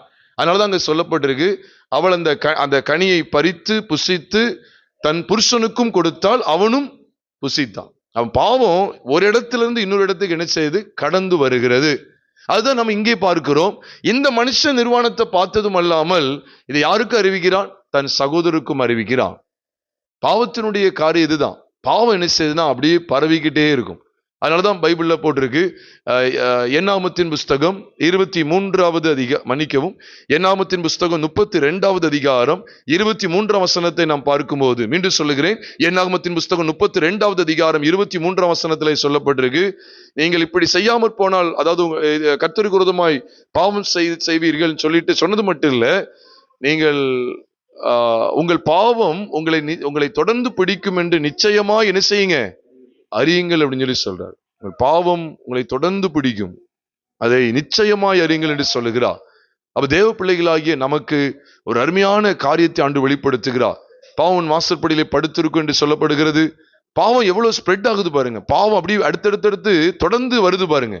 இப்ப காமை கெடுத்து இப்ப சேமையும் யாப்பத்தையும் கெடுக்கும்படிக்கு அவர்களிடத்துக்கு அது பாய்ந்து வருகிறது பாருங்க. அதான் நீங்க கவனமா இருக்கணும். முதல்ல 1ன்னு ஆரம்பிக்கும், அடுத்து என்ன வரும், அது 2 ஆகும், அடுத்து 10 ஆகும், அடுத்து 50 ஆகும், அடுத்து 100 ஆகும். இது தொடர்ந்து போய்கிட்டே இருக்கும். ஒரு போனே எடுத்துக்கிட்டாலுமே ஒன்னே ஒன்ன பார்த்துக்கிட்டு இருப்போம், அதுக்கப்புறம் இன்னும் 2 பார்க்கணும் போல தோணும். அப்புறம் 2 10 ஆகும், 10 20 ஆகும், அப்புறம் 5 மணி நேரம் அங்க உட்கார்ற ஒரு சூழ்நிலை வந்துடும். இவ்விதமாகத்தான் மனுஷனை பாவம் கெடுத்து கொண்டிருக்கிறது. பாருங்க, இந்த தவறு தான் கண்டதை அப்படியே விட்டுருக்கலாம். சரி, ஐயோ இப்படி கிடக்கிறாருன்னு சொல்லி ஒருவேளை அனுதாபப்பட்டுட்டு அப்படியே அமைதியா இருந்திருக்கலாம். ஆனா தான் கண்டதை அவங்களும் காணட்டும், இப்படிப்பட்ட ஒரு இழிவான காட்சியை அவர்களும் பார்க்கும்படிக்கு அவர்களுக்கும் அது தெரியப்படுத்தப்படுகிறது. இது ஒரு இடத்துல இருந்து இன்னொரு இடத்துக்கு ஷிஃப்ட் ஆகிக்கிட்டே இருக்கு. ஆம் பிரியமானவர்களே, இதைத்தான் நாம் வேதத்துல பார்க்கும்போது, ஒரே மனுஷனுடைய கீழ்ப்படியாமையினாலே அநேகர் பாவிகளாக்கப்பட்டது போலனா என்ன அர்த்தம், பாவம் செய்யாதவர்களையும் மரணம் ஆண்டு கொண்டது என்று சொல்லி நாம் வேதத்திலே ரோமர் 5வது அதிகாரம் 14வது வசனத்திலே வாசிக்கிறோம். ஆதாம் முதல் எல்லாரையும் பாருங்க, அதுவும் விசேஷமா போட்டிருக்கு, பாவம் செய்யாதவர்களையும் அது ஆண்டு கொள்ளுது அப்படின்னு சொல்லும் போது பாருங்க, அப்ப பாவம் ஒரு மனுஷிட்ட இருந்து இன்னொரு மனுஷனுக்கு, அப்புறம் அங்க இருந்து இன்னொரு பெரும் சந்ததிக்கு, அந்த சந்ததியில இருந்து அடுத்த சந்ததிக்குன்னு சொல்லி கடத்தப்பட்டு கொண்டே இருக்கிறது. எவ்வளவு பயங்கரம் பாத்தீங்களா? அதுக்கு ஒரு நல்ல உதாரணம் சொல்லணும் அப்படின்னு சொன்னா, ஆபிரகாம் பொய் சொல்றார், சாராள் என்னுடைய சகோதரின்னு சொல்லி ஒரு இடத்துல பொய் சொல்றது. அதுக்கடுத்து பாருங்க, ஈசாக்கும் அதே பொய் அங்க ரிப்பீட் பண்றாரு. அதுக்கடுத்து பாருங்க, ஈசா கிட்ட யாக்கோபு பொய் சொல்றாரு. அது எப்படி ஷிஃப்ட் ஆகிட்டே இருக்கு பாருங்க. சந்ததியா பாவம் அப்படி கடந்து போய்கிட்டே இருக்கிறது. It goes from generation to generation அப்படின்னு சொல்லலாம். அந்த அளவுக்கு போய்கிட்டே இருக்கு. அப்ப ஆபிரகாம் பொய் சொல்ல, இப்ப அது ரத்தத்துல ஊறி என்ன செய்யுதுன்னா, இப்ப அடுத்து ஆபிரகாமை தொடர்ந்து ஆபிரகாமுடைய குமாரன் ஈசாக்கு பொய் சொல்லக்கூடிய இடத்துக்கு வர்றாரு. தன் மனைவி சகோதரின்னு சொல்லக்கூடிய இடத்துக்கு வர்றாரு. அதை தொடர்ந்து பாருங்க, ஈசா கிட்ட யாக்கோபு பொய் சொல்றாரு. நீ என்னுடைய குமாரனாகி ஏசாதானு கேட்டா, அவனுடைய மகன் நம்ம ஏசாதான் அப்படின்னு சொல்லி தன்னை பொய் சொல்ற ஒரு இடத்துக்கு வர்றாரு. இப்ப யாக்கோபையும் தாண்டி யாக்கோபின் சந்ததியரை பாருங்க. இப்ப அந்த பொய் அப்படியே கடத்தப்பட்டு ஒரு ஆட்டுக்குட்டியை அடிச்சு என்ன செய்றாங்க, ஒரு யோசேப்புடைய வஸ்திரத்தை கலத்திட்டாங்க, அதுல ரத்தத்தை பூசிட்டு இது உடைய குமாரனுடைய இது அங்கியான் பாருங்க அப்படின்னு சொல்லி அவர்களும் பொய் சொல்லக்கூடிய அளவுக்கு முற்பிதாக்கள் இப்படி மாறிவிட்டார்கள். அப்ப ஆபிரகாமை தொடர்ந்து அந்த பாவம் எங்க போகுது பாருங்க, ஈசாக்கு தொடர்ந்து யாக்கோபை தொடர்ந்து யாக்கோபை தொடர்ந்து அவருடைய பிதாக்கள் எல்லாம் இதே பாவம் தொடர்ந்து வந்துகிட்டே இருக்கு பாருங்க. இவ்விதமாகவே தலைமுறைத்துல இப்படியே பாவம் பெருகி கொண்டே இருக்கும் பிரியமானவர்கள். அதனாலதான் ஆண்டுடைய வேதனை சொல்லுது, பிசாசுக்கு இடங்கூடாதிருங்கள். சரி, இங்க எப்படி நம்ம புது உடன்படிக்கையின் சபையை நாம் பார்க்க முடியும் அப்படி சொல்லும் போது, நீங்க வேதத்துல வாசித்து பாருங்க. அதாவது நீ மற்றவருடைய பாவங்களுக்கு நீ உடன்படாது அப்படின்னு சொல்லுவார். நீங்க புது உடன்படிக்கை சபைக்கு சொல்லும் போது தீமோத்தி புஸ்தகம் 1 தீமோத்தி 5வது அதிகாரத்துக்கு நாம் வரும்போது அங்கே எவ்வளவு அழகா சொல்றாரு பாருங்க. நீ மற்றவருடைய பாவத்துக்கு உடன்படாது என்று சொல்லி தீமோத்திக்கு அவர் சொல்லுகிறத நாம் வேதத்துல பார்க்க முடியும். அழகா சொல்றார். 1 தீமோத்தி 5வது அதிகாரம் 22ஆம் வசனத்துல பார்க்கிறோம், ஒருவன் மேலும் சீக்கிரமாய் கைகளை வையாது, மற்றவர்கள் செய்யும் பாவங்களுக்கும் உடன்படாதே, உன்னை சுத்தவானாக என்ன செய். இந்த ஒரு மேன்மையான வெளிச்சத்தை தான் அவங்க பெற்றிருந்தாங்க. அப்ப இவன் சொன்ன உடனே நம்மளும் போய் பார்ப்போம் சொல்லி பார்க்க போகல. அவங்க என்ன செய்றாங்க தெரியுமா, ஒரு வஸ்திரத்தை அப்படியே பின்பக்கமா வந்து அப்படியே மூடி போடுறாங்க. இது எதுக்கு அடையாளம் தெரியுமா? தகப்பனுடைய நிர்வாணத்தை மூடி போடுறது எதுக்காக அடையாளம் அப்படின்னு சொன்னா, உண்மையிலே தகப்பன் மேல் உள்ள அன்பு. இவ காமுக்கு உண்மையிலே அந்த அன்பு கிடையாது. அன்பு இருந்தா தகப்பனுடைய நிர்வாணத்தை மற்ற இடத்துல போய் சொல்லுவானா, அடுத்து நீங்களும் போய் பாருங்கன்னு சொல்லி சொல்லுவானா? இல்ல. ஆனா இந்த 2 பேருக்கு எப்படின்னா, தகப்பன் மேல் உள்ள மரியாதை, தகப்பன் மேல் உள்ள அன்பு. அதனாலதான் நம்ம அப்படி பார்க்க கூடாது. தகப்பனுடைய நிர்வாணத்தை இப்ப உடனே மூடணும். இப்ப தகப்பன் பார்த்து, அதுக்கப்புறம் இப்ப யாரு காம் பார்த்து, காமுடைய பையன் அப்புறம் கானான் உள்ள போய் இப்படிலாம் இப்படி சொல்லுகிறது உண்டு. கானான் கூட, காமின் குமாரனாகிய கானான் கூட அங்கே நோவாவிடத்திலே தவறாய் நடந்து கொண்டான் அப்படின்னு கூட சொல்லுவாங்க. ஹோமோசெக்சுவாலிட்டியில அவன் வந்து பிராக்டிஸ் பண்ண அப்படின்னு கூட சொல்லுவாங்க. ஆனா வேதத்துல அப்படி இல்ல. ஒருவேளை அப்படி கூட உண்டு அப்படின்னு கூட சரித்திரத்துல சொல்லுவாங்க. அப்படி சொல்லுகிற ஆட்களும் உண்டு. ஆனால் பிரியமானவர்களே, அவன் சந்ததியா அது போயிடக்கூடாதுன்னு சொல்லி, இது இவனோடு நிறுத்தப்படணும்னு சொல்லி அவர்கள் என்ன செய்கிறார்கள், அது மூடி போடுவதனுடைய காரியம் என்ன, இது இன்னும் அநேகர் இடறி போவதற்கு ஆகிவிடக்கூடாது, மற்றவர்கள் பாவம் செய்து விடக்கூடாது. இதைத்தான் நாம் வேதத்துல நீதிமொழிகள் 10வது அதிகாரம் 12ஆம் வசனத்துல வாசிக்கும் போது, அன்பு திரளான பாவங்கள் என்ன செய்யுமா, மூடும் என்று சொல்லப்படுது. ஒருத்தங்க வாசிங்களேன், நீதிமொழிகள் 10:12 நினைக்கிறேன். அதை எடுத்தவங்க ஒருத்தங்க வாசிங்க. நீதிமொழிகள் 10:12 வாசிக்கலாம். பகை விரோதங்களை எழுப்பும், அன்போ சகல பாவங்களை மூடும் என்று இருக்கு. இதைத்தான் 1 பேதுரு புது உடன்படிக்கையின் சபையில் இது சொல்லப்படுகிறது. 1 பேதுரு 4வது அதிகாரம் 8வது வசனத்தை பாருங்க. இது எதற்கு அடுத்து வருது தெரியுமா? எப்படி 1 பேதுரு 3வது அதிகாரம் பேழையின் அனுபவத்தை காண்பிச்சு கொடுக்குதோ கடைசி பகுதியில, அந்த பேழையின் அனுபவத்தை தொடர்ந்து அன்பு திரளான பாவங்களை மூடும் என்று சொல்லப்படுகிறது. அதான் சொல்லிக் கொடுக்கிறார். எல்லாவற்றிற்கும் மேலாக ஒருவரில் ஒருவர் ஊக்கமான அன்புள்ளவர்களாக இருங்கள், அன்பு திரளான பாவங்களை என்ன செய்யுமா, மூடும் அப்படின்னு சொல்லி சொல்றார். நோடி தவறையும் மூடுது. இந்த தவறு நிமித்தமா அநேகர் பாவத்துக்கு உட்படாதபடி அநேகருடைய பாவங்கள் அந்த இடத்துல மூடப்படுது. அப்ப நாமும் அதை எப்படி கவனிக்கிறோம் அப்படின்னு சொன்னா, 1 பேதுரு 3வது அதிகாரம் கடைசி பகுதியிலே நான் அந்த பேழையை காண்பித்து கொடுத்து பேழையிலிருந்து வெளியே வருகிற ஒரு மென்மையான அனுபவம் உண்டு. அப்போ இதே போலதான் இதே காட்சியை தான் பார்க்கிறோம். 4வது அதிகாரத்துல அன்பு திரளான பாவங்களை மூடும் சொல்லி கொடுக்கிறார். உண்மையாவே பிரியமானவர்களே, இந்த நோவாவுடைய பிள்ளைகளுடைய காரியத்துல புது உடன்படிக்கை சபை எப்படிப்பட்டதாய் ஜீவிக்க வேண்டும் என்கிற அருமையான வெளிச்சத்தை தேவன் வெளிப்படுத்தி காண்பிக்கிறார். இதை நாம் அறியாதிருக்க வேண்டாம், இதை கட்டாயமாய் அறிந்து கொள்ள வேண்டும். அதனால்தான் அங்கே பார்க்கிறோம், அவர்கள் மூடி போடுகிறார்கள். அன்பு உள்ளவர்களாய், ஒருவருக்கொருவர் அன்பு உள்ளவர்களாய். காமிடத்தில் அந்த அன்பு இல்லை. அதனாலதான் அவன் மற்ற இடத்துல பறைசாற்றுகிறான். இப்ப அன்பு திரளான பாவங்களை மூடும். நோவா என்னதான் தவறு செய்தாலும் அவனிடத்துல தவறு இருக்கு, ஆமா அவன் தவறுதான். ஆனாலும் கூட அதை மூடி போடக்கூடிய இடத்துக்கு இவங்க வந்ததுக்கு காரணம் என்ன? உண்மையாவே தகப்பன் மேல உள்ள அன்பு. தகப்பனா, இவெல்லாம் ஒரு தகப்பனா, நம்மளுமே பார்ப்போம் நிர்வாணத்தை அப்படின்னு சொல்லி அவங்க நினைக்கல. அதை மூடி போடக்கூடிய இடத்திலே அவர்கள் காணப்பட்டார்கள். கர்த்தருடைய பரிசுத்த நாமம் மகிமைப்படுவதாக. எப்பொழுதுமே இந்த இதெல்லாம் உண்மையிலே தேவனுடைய செயல். ஏனென்றால் நீங்க எசேக்கியேல் 16வது அதிகாரத்துல பார்க்கும்போது பாருங்க, இரத்தத்தில் கிடக்கிற உன்னை பார்த்து பிழைத்திரு என்றேன் சொன்னது மாத்திரம் இல்ல, நிர்வாணமா இருந்த உன்னை உனக்கு என்ன செஞ்சேன், உன்னை குளிப்பாட்டி பாருங்க, உன்னை குளிப்பாட்டி உனக்கு சிறந்த வஸ்திரங்கள் எல்லாம் கொடுத்தேன்னு சொல்லி வஸ்திரத்தை உடுத்தி அப்புறம் சில ஆபரணங்களை போட்டு ஆண்டவர் அவருடைய சபையை இஸ்ரவேலை அலங்கரித்து அழகு பார்க்கிற ஒரு விசேஷித்த பகுதியை எசேக்கியேல் 16வது அதிகாரத்துல நீங்கள் நானும் பார்க்கிறோம். பிரியமானவர்களே, ஆண்டவர் நிர்வாணத்துல கடந்த அந்த இஸ்ரவேலை ஆண்டவர் மூடுகிறார், வஸ்திரங்களினாலே மூடுகிறார். இதை நாம் உண்மையாவே பார்க்கும்போது இதெல்லாம் எப்படிப்பட்ட ஒரு வெளிச்சத்தை தேவன் நமக்கு தருகிறார்னு சொன்னா, புது உடன்படிக்கையிலையும் பாருங்க, மணவாட்டி உடுத்திக் கொள்வதற்கு அவளுக்கு வஸ்திரங்கள் கொடுக்கப்பட்டது என்று சொல்லி வெளிப்படுத்தல் 19வது அதிகாரம் 7 மற்றும் 8 ஆகிய வசனங்கள்ல நீங்கள் நானும் பார்க்கிறோம். வஸ்திரம், இந்த வஸ்திரம் உண்மையாவே இரட்சிப்பின் வஸ்திரம் என்று சொல்லிதான் அங்கே ஏசாயா 61வது அதிகாரம் 10ஆம் வசனத்திலையும் பார்க்கிறோம்.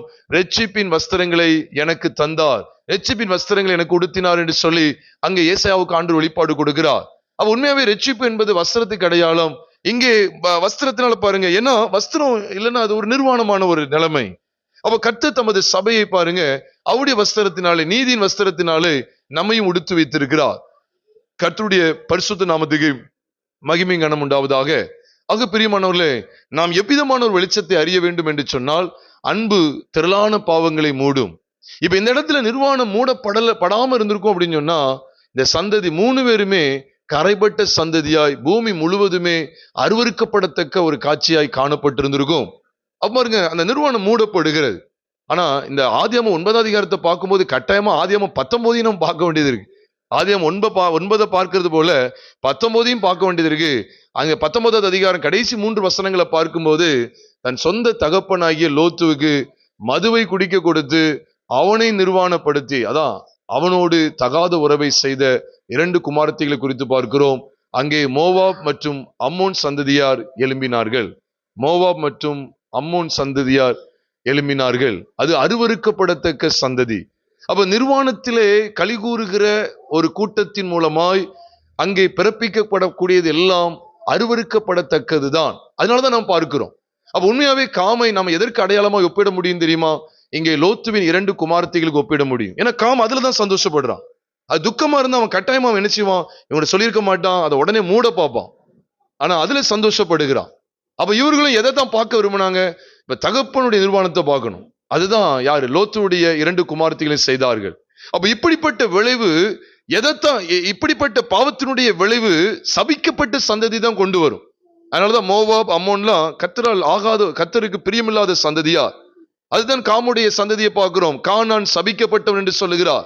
ஆக பிரியமானவர்களே, அப்ப சபிக்கப்பட்ட இடத்துல கானான், அதை தொடர்ந்து அங்கே 19வது அதிகாரத்திலே மோவாப் அம்மோன் அப்படிங்கிறது வரும்போது தேவன் என்ன வெளிச்சத்தை தர்றாருன்னு சொன்னா, அப்ப நிர்வாணத்தை பார்த்து நீதிமானுடைய, பாருங்க அங்க நீதிமானுடைய நிர்வாணத்தை, லோத்து நோவா இவனுடைய நிர்வாணத்தை பார்த்து சந்தோஷப்படுற இடத்துல எழும்பக்கூடிய சந்ததி கட்டாயமா சபிக்கப்பட்ட சந்ததியாய் அருவருக்கப்படத்தக்க சந்ததியாகத்தான் எழும்பும் என்பதை வேதம் காண்பிக்கிறது. அப்ப இது எதுக்கு அடையாளம் அப்படி சொன்னா, அன்னைக்கும் பாருங்க சாத்தான் அவர்கள் நிர்வாணி அப்படிங்கிறத காண்பித்து கொடுத்தான். நீங்க வேதத்துல பாருங்க, அவர்களுக்கு மகிமையின் வஸ்திரத்தை தான் உடுத்திருக்காரு. மகிமை, தேவ மகிமையை தான் அவங்க பெற்றிருந்தாங்க. எல்லாரும் பாவம் செய்து தேவ மகிமை அற்றவர்களாகி என்று சொல்லி ரோமர் 3வது அதிகாரம் 23ஆம் வசனத்துல வாசிக்கிறோமே. உண்மையாவே தேவ மகிமையை தான் மனுஷன் கொண்டிருந்தான். அதுதான் ஆடைய வஸ்திரமா வச்சிருந்தான். இவர்கள் கர்த்தரை விட்டு வழி விலகும் போது அந்த ஒரே மனுஷனுடைய மீறுதலினாலே ஒரு மீறுதலுக்கு ஒப்பான ஒரு பலன் வந்து விட்டது. மீறுதலின் பலன் மரணம் வந்து விட்டது. அது எப்படி வந்தது அப்படின்னு சொன்னா, நிர்வாணத்துல தான் வந்துச்சு. உன்னை நிர்வாணி என்று உனக்கு சொன்னது யார், உனக்கு அறிவித்தவன் யாருன்னு கேட்டாரா கேட்கலையா? நான் நிர்வாணியா இருக்கிறதுனால பயந்து நான் ஒளிந்து இருக்கிறேன்னு சொல்லும் போது உனக்கு நிர்வாணி என்று உனக்கு அறிவித்தவன் யார் என்று கேட்கிறார். கேட்டு உடனே சொல்ல, நான் புசிக்க வேண்டாம் என்று விளக்கின விருட்சத்தின் கனியை நீ புசித்தாயோ அப்படின்னு சொல்லி கேட்கிறார். அப்ப முதல்ல அவங்க அறியப்பட்டது என்ன, நிர்வாணிங்கிறது அந்த காட்சி அங்க வருகிறது. அப்ப பிரியமானவர்களே, எவ்வளவு தெளிவுள்ளவங்களா இருக்கணும் பாருங்க. அப்போ ஆதாம் ஏவாள் அந்த ஆதியில இப்படிப்பட்ட நிர்வாணத்தை காணப்பட பண்ணின அந்த சாத்தானதான், அந்த சாத்தானுடைய துரைத்தனங்களை அதிகாரங்களை தான் கர்த்தர் வெளியரங்க கோலமாக்கி ஆணி அடித்து சிலுவையில என்ன செய்தார்? வெட்டி சிறந்தார் என்று சொல்லி கொலோசையர் 2வது அதிகாரம் 14 மற்றும் 15 ஆகிய 2 வசனங்களை பார்க்கிறோம். அப்ப முதல்ல வெளிப்பட்டது என்ன? பாவத்தினால் ஏற்பட்ட காரியம் என்ன? அவருடைய தவறினால் ஏற்பட்ட காரியம் என்ன? நிர்வாணிகள் அப்படிங்கிறத அறியக்கூடிய காரியம் வந்துச்சு. ஆக பிரியமானவர்களே, இங்கேயும் பார்க்கிறோம் நிர்வாணம் அப்படிங்கிறது வெளிப்படுத்தப்படுகிறது. அப்ப இது எல்லாத்தையும் நம்ம பார்க்கும்போது உண்மையாவே எதை அடிச்சு நொறுக்கிற இடத்துலதான் புது உடன்படிக்கையின் சபை வெளிப்படுத்தப்படுகிறது. இந்த நிர்வாணத்தை இது அற்று போக பண்ணி தேவ மகிமையின் சாயலுக்குள்ளே நாம் மீண்டும் வருவதற்காகத்தான் கிறிஸ்துவானவர் இந்த உலகத்தில் இந்த பூமிக்கு மனுஷனாய் வெளிப்பட்டார். இதைத்தான் நாம் எபிரேயர் 2வது அதிகாரத்துல திட்டவட்டமாய் பார்க்கிறோம். எபிரேயர் 2வது அதிகாரம் அதாவது 7, 8, 9 ஆகிய 3 வசனங்களை பார்க்கும்போது, தேவதூதரிலும் சற்று சிறியவராக்கப்பட்டிருந்த அந்த மனுஷன் அவனை தேவதூதரிலும் சற்று சிறியவனாக்கினீர். சிறியவனாக்கினது மட்டுமல்ல, அவனை மகிமையினாலும் கனத்தினாலும் முடிசூட்டி சகலத்தையும் அவனுடைய பாதங்களுக்கு கீழ்ப்படுத்தினீர் என்று சொல்லி எபிரேயர் 2வது அதிகாரம் 7, 8, 9 பார்க்கிறோம். அப்படி சொன்னது மட்டும் இல்ல, சகலத்தையும் அவனுக்கு கீழ்ப்படுத்தினார் என்கிற விஷயத்தில் அவனுக்கு கீழ்ப்படுத்தாத பொருள் ஒன்றுமில்லை. அப்படி இருந்தும் சகலமும் அவனுக்கு கீழ்பட்டிருக்க காணோம் என்றாலும். பாருங்க, அப்ப சகலமும் கீழ்பட்டு இருக்கிறது எதை குறிக்குன்னா, முந்தின ஆதாமுடைய ஆதி நிலைமை தேவ சாயல்ல இருந்தான், மகிமையினாலும் கனத்தினாலும் முடிசூட்டப்பட்ட நிலைமையில இருந்தான், சகலமும் அவனுக்கு கீழ்பட்டிருந்ததா இருந்தது. அப்படிப்பட்ட ஒரு நிலைமையில் தேவ சாயல்ல இருந்தான். ஆனா ஒன்றும் அவனுக்கு கீழ்பட்டு இருக்க காணோம். அப்போ நிர்வாணிங்கிற அந்த தோற்றம் வந்து வெளிப்பட்டுட்டு, அதான் உண்மை. வேத வசனத்தின் அடிப்படையில் சொல்றேன். அது தொடர்ந்து 9ஆம் வசனத்துல சொல்றார், என்றாலும் தேவனுடைய கிருபையினாலே ஒவ்வொருவருக்காகவும் மரணத்தை ருசி பார்க்கும்படிக்கு தேவதூதரிலும் சற்று சிறியவராக்கப்பட்டிருந்த இயேசு மரணத்தை உத்தரித்தது நிமித்தம் மகிமையினாலும் கனத்தினாலும் முடிசூட்டப்பட்டதை இப்ப இங்க ஒரு வஸ்திரம் வருது, முடிசூட்டப்படுதல் வருது. உடனே வஸ்திரம் நினைச்சிடாதீங்க, வஸ்திரம் சொல்லி கொடுக்கீங்களா, மாத்தி சொல்லுவீங்களா நினைச்சிடாதீங்க. அப்ப ஆதாம் அங்கே நிர்வாணி என்று அறியப்படுறான். அந்த ஒரே மனுஷனுடைய மீறுதலினாலே எல்லாரும் நிர்வாணிகள் அப்படிங்கிற அந்த காட்சி அங்கு வெளிப்படுத்தப்படுது. ஒரு பான சோத்துக்கு ஒரு சோறு பதம். ஆதாம் ஏவாள் தங்களை நிர்வாணிகள் சொல்லி பார்க்கக்கூடிய இடத்துக்கு சத்துரு கொண்டு வந்து விட்டான். பாருங்க, மீண்டும் அந்த மகிமையினாலும் கனத்தினாலும் முடிசூட்டப்படக்கூடிய அப்படிப்பட்ட மகிமையின் சாயலை கிறிஸ்து இயேசுவின் மூலமாய் நாம் பெற்றுக்கொள்கிறோம். இதுக்காகத்தான் ஆண்டவர் சொல்லிட்டாரு. பாருங்க, ஆண்டவர் சொல்லிட்டாருன்னா நோவா மூலமா ஆண்டவர் எப்படி வெளிப்படுத்தப்படுது பாருங்க. சேமுடைய தேவனாகிய கர்த்தருக்கு ஸ்தோத்திரம் என்று அங்கே ஆதியாகமம் 9வது அதிகாரம் 26ஆம் வசனத்துல பார்க்கிறோம். வேதாமத்திலே முதல் முறை இங்கே ஸ்தோத்திரம் என்கிற பதம் சேமை குறித்து தான், சேமை பற்றிய விஷயத்துல தான் தேவன் வெளிப்படுத்துகிறார். சேமுடைய தேவனாகிய கர்த்தருக்கு ஸ்தோத்திரம் என்றால் வேதாமத்திலே முதல் முறை. அதான் நம்ம முன்பு படித்தோம். சேம் என்பவன் இயேசு கிறிஸ்துவின் வம்சாவளியை சார்ந்தவன். ஆனபடினாலே சேமுடைய தேவனாகிய கர்த்தருக்கு ஸ்தோத்திரம் உண்டாவதாக. அப்ப உங்களுக்கு புரியுதா? சொல்லிட்டு என்ன சொல்றாரு? கானான் அவனுக்கு அடிமையா இருப்பான்னு சொல்லி முடிச்சார். பாருங்க எவ்வளவு அழகா இருக்கு பாருங்க.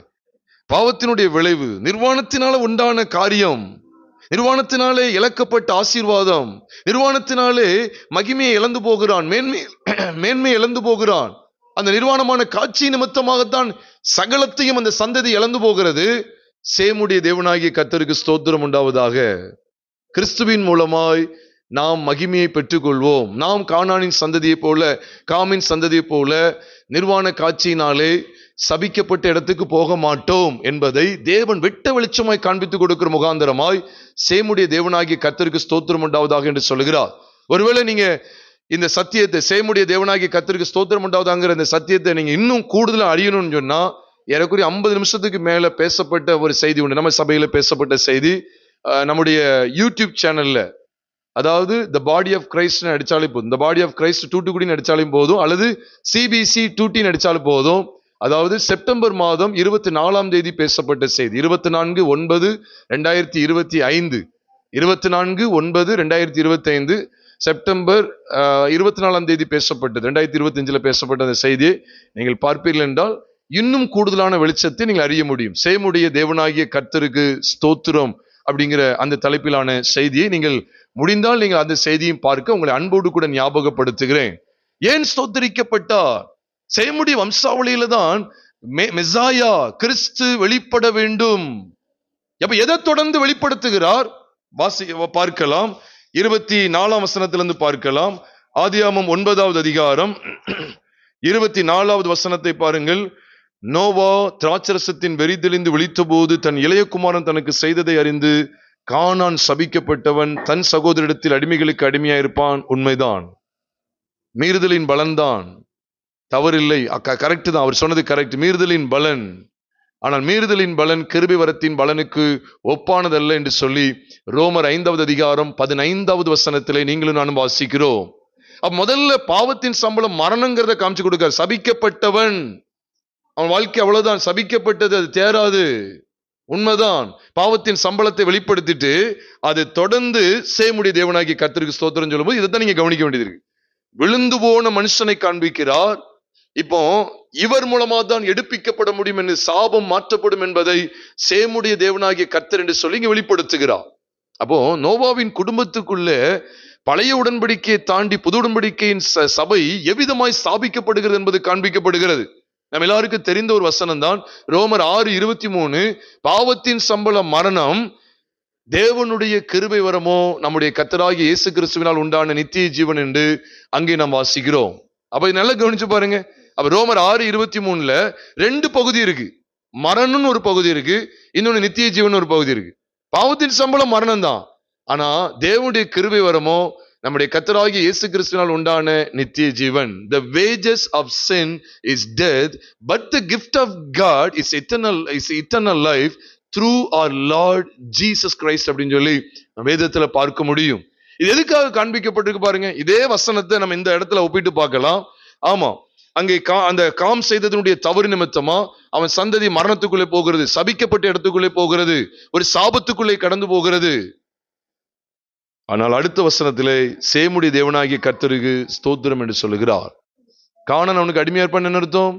ஆண்டவர் அந்த மரணத்தை அடக்கி ஆள்கிறார். மரணத்திற்கு அவர்தான் எஜமானாய் மாறுறார். மரணத்தை ஜெயித்து அவர்தான் மேலோங்கி நிற்கிறார். உண்மை அதுதான். கானான் அவனுக்கு அடிமையா இருப்பான். சபிக்கப்பட்டது எல்லாத்தையும் அடிமைக்கு உட்படுத்துகிறார். பாவத்தின் சம்பளமாகிய மரணத்தை எல்லாம் தமக்கு கீழ்ப்படுத்தி விட்டார். அதனால்தான் 1 கொரிந்தியர் 15வது அதிகாரத்தில் சொல்லப்படுகிறது, பரிகரிக்கப்படும் கடைசி சத்துரு மரணம் என்று சொல்லி 1 கொரிந்தியர் 15வது அதிகாரம் 25வது வசனத்தில் 24, 25, 26, 27 ஆகிய வசனங்களுக்குள்ளே பார்க்கும்போது பரிகரிக்கப்படும் கடைசி சத்துரு மரணம் என்று இங்கு எழுதப்பட்டிருக்கிறது. இதைத்தான் அதே 1 கொரிந்தியர் 15வது அதிகாரம் 55ஆம் வசனத்திலிருந்து பார்க்கிறோம். மரணமானது ஜீவனாலே என்ன செய்யப்படுகிறது? விழுங்கப்பட்டது என்று எழுதியிருக்கிறபடி, ஏசாயா 12 எழுதியிருக்கிற மாதிரி விழுங்கப்பட்டது என்று எழுதியிருக்கிறபடி அழிவுள்ளது அழியாமையை பெற வேண்டும், சாவுள்ளது சாவாமையை பெற்று பெற வேண்டும். இதை தொடர்ந்து அவர் சொல்லுகிறார், மரணமே உன் கூர் எங்கே, பாதாளமே உன் ஜெயம் எங்கே, கானானே உன் கூர் எங்கே அப்படின்னு சொல்றது போல இருக்கு. ஏன்னா மரணத்துக்கு உட்பட்டவனா இருக்கிறான், சபிக்கப்பட்டவனா இருக்கிறான். ஆனா தேவன் என்ன செய்கிறார்? சேமுடைய தேவனாகிய கர்த்தருக்கு ஸ்தோத்திரம் உண்டாவதாக, கானான் அவனுக்கு அடிமையா இருப்பான்னு சொல்லி சொல்றார். அவ கிறிஸ்துவை வெளிப்படுத்துகிற அந்த வம்சாவளியிலே அங்கே ஒன்றை ஆண்டவர் அடிமைப்படுத்த ஒப்பு கொடுக்கிறார். இத நிழலாட்டமா காமிக்கிறது தான். இதற்கு இதை வெட்ட வெளிச்சமா காண்பிக்கிறதுக்காகத்தான் ரோமர் 9வது அதிகாரத்திலே 9ஆம் வசனத்திலே இஸ்மவேல் அல்ல ஈசாக்கு 8 மற்றும் 9 ஆகிய 2 வசனங்கள்ல பார்க்கிறோம். மாம்சத்தின்படி பிள்ளைகளானவர்கள் தேவனுடைய பிள்ளைகள் அல்ல, வாக்குத்தத்தத்தின்படி பிள்ளைகளானவர்களே அந்த சந்ததியார் எண்ணப்படுவார்னு சொல்லும்போது இஸ்மவேலை புறக்கணிக்கிறார். இஸ்மவேலை ஈசாக்குக்கு கீழ்ப்படுத்துகிறார். ஈசாக்கு தான் மேலோங்கி நிக்கணும்னு சொல்லி காமிச்சு கொடுக்கிறார். அது மாத்திரமல்ல, 11ஆம் வசனத்துக்கு 10ஆம் வசனத்துக்கு வரும்போது அங்கே ஏசா இல்ல யாக்கோபு தான் மேலோங்கி நிற்க வேண்டும் என்று சொல்லி அந்த வெளிச்சத்தை காண்பித்து கொடுத்துட்டு 12ஆம் வசனத்துக்கு வரும்போது, அதாவது ரோமர் 9:12 வரும்போது, மூத்தவன் இளையவனுக்கு ஊழியம் செய்வான் என்று அவளுடனே சொல்லப்பட்டது என்கிற அற்புதமான வாக்கியத்தை நாம் பார்க்கிறோம். சேவை, அவன் தான் சேவை செய்வான். அப்போ கானான் யாருக்கு அடிமையா இருப்பான்?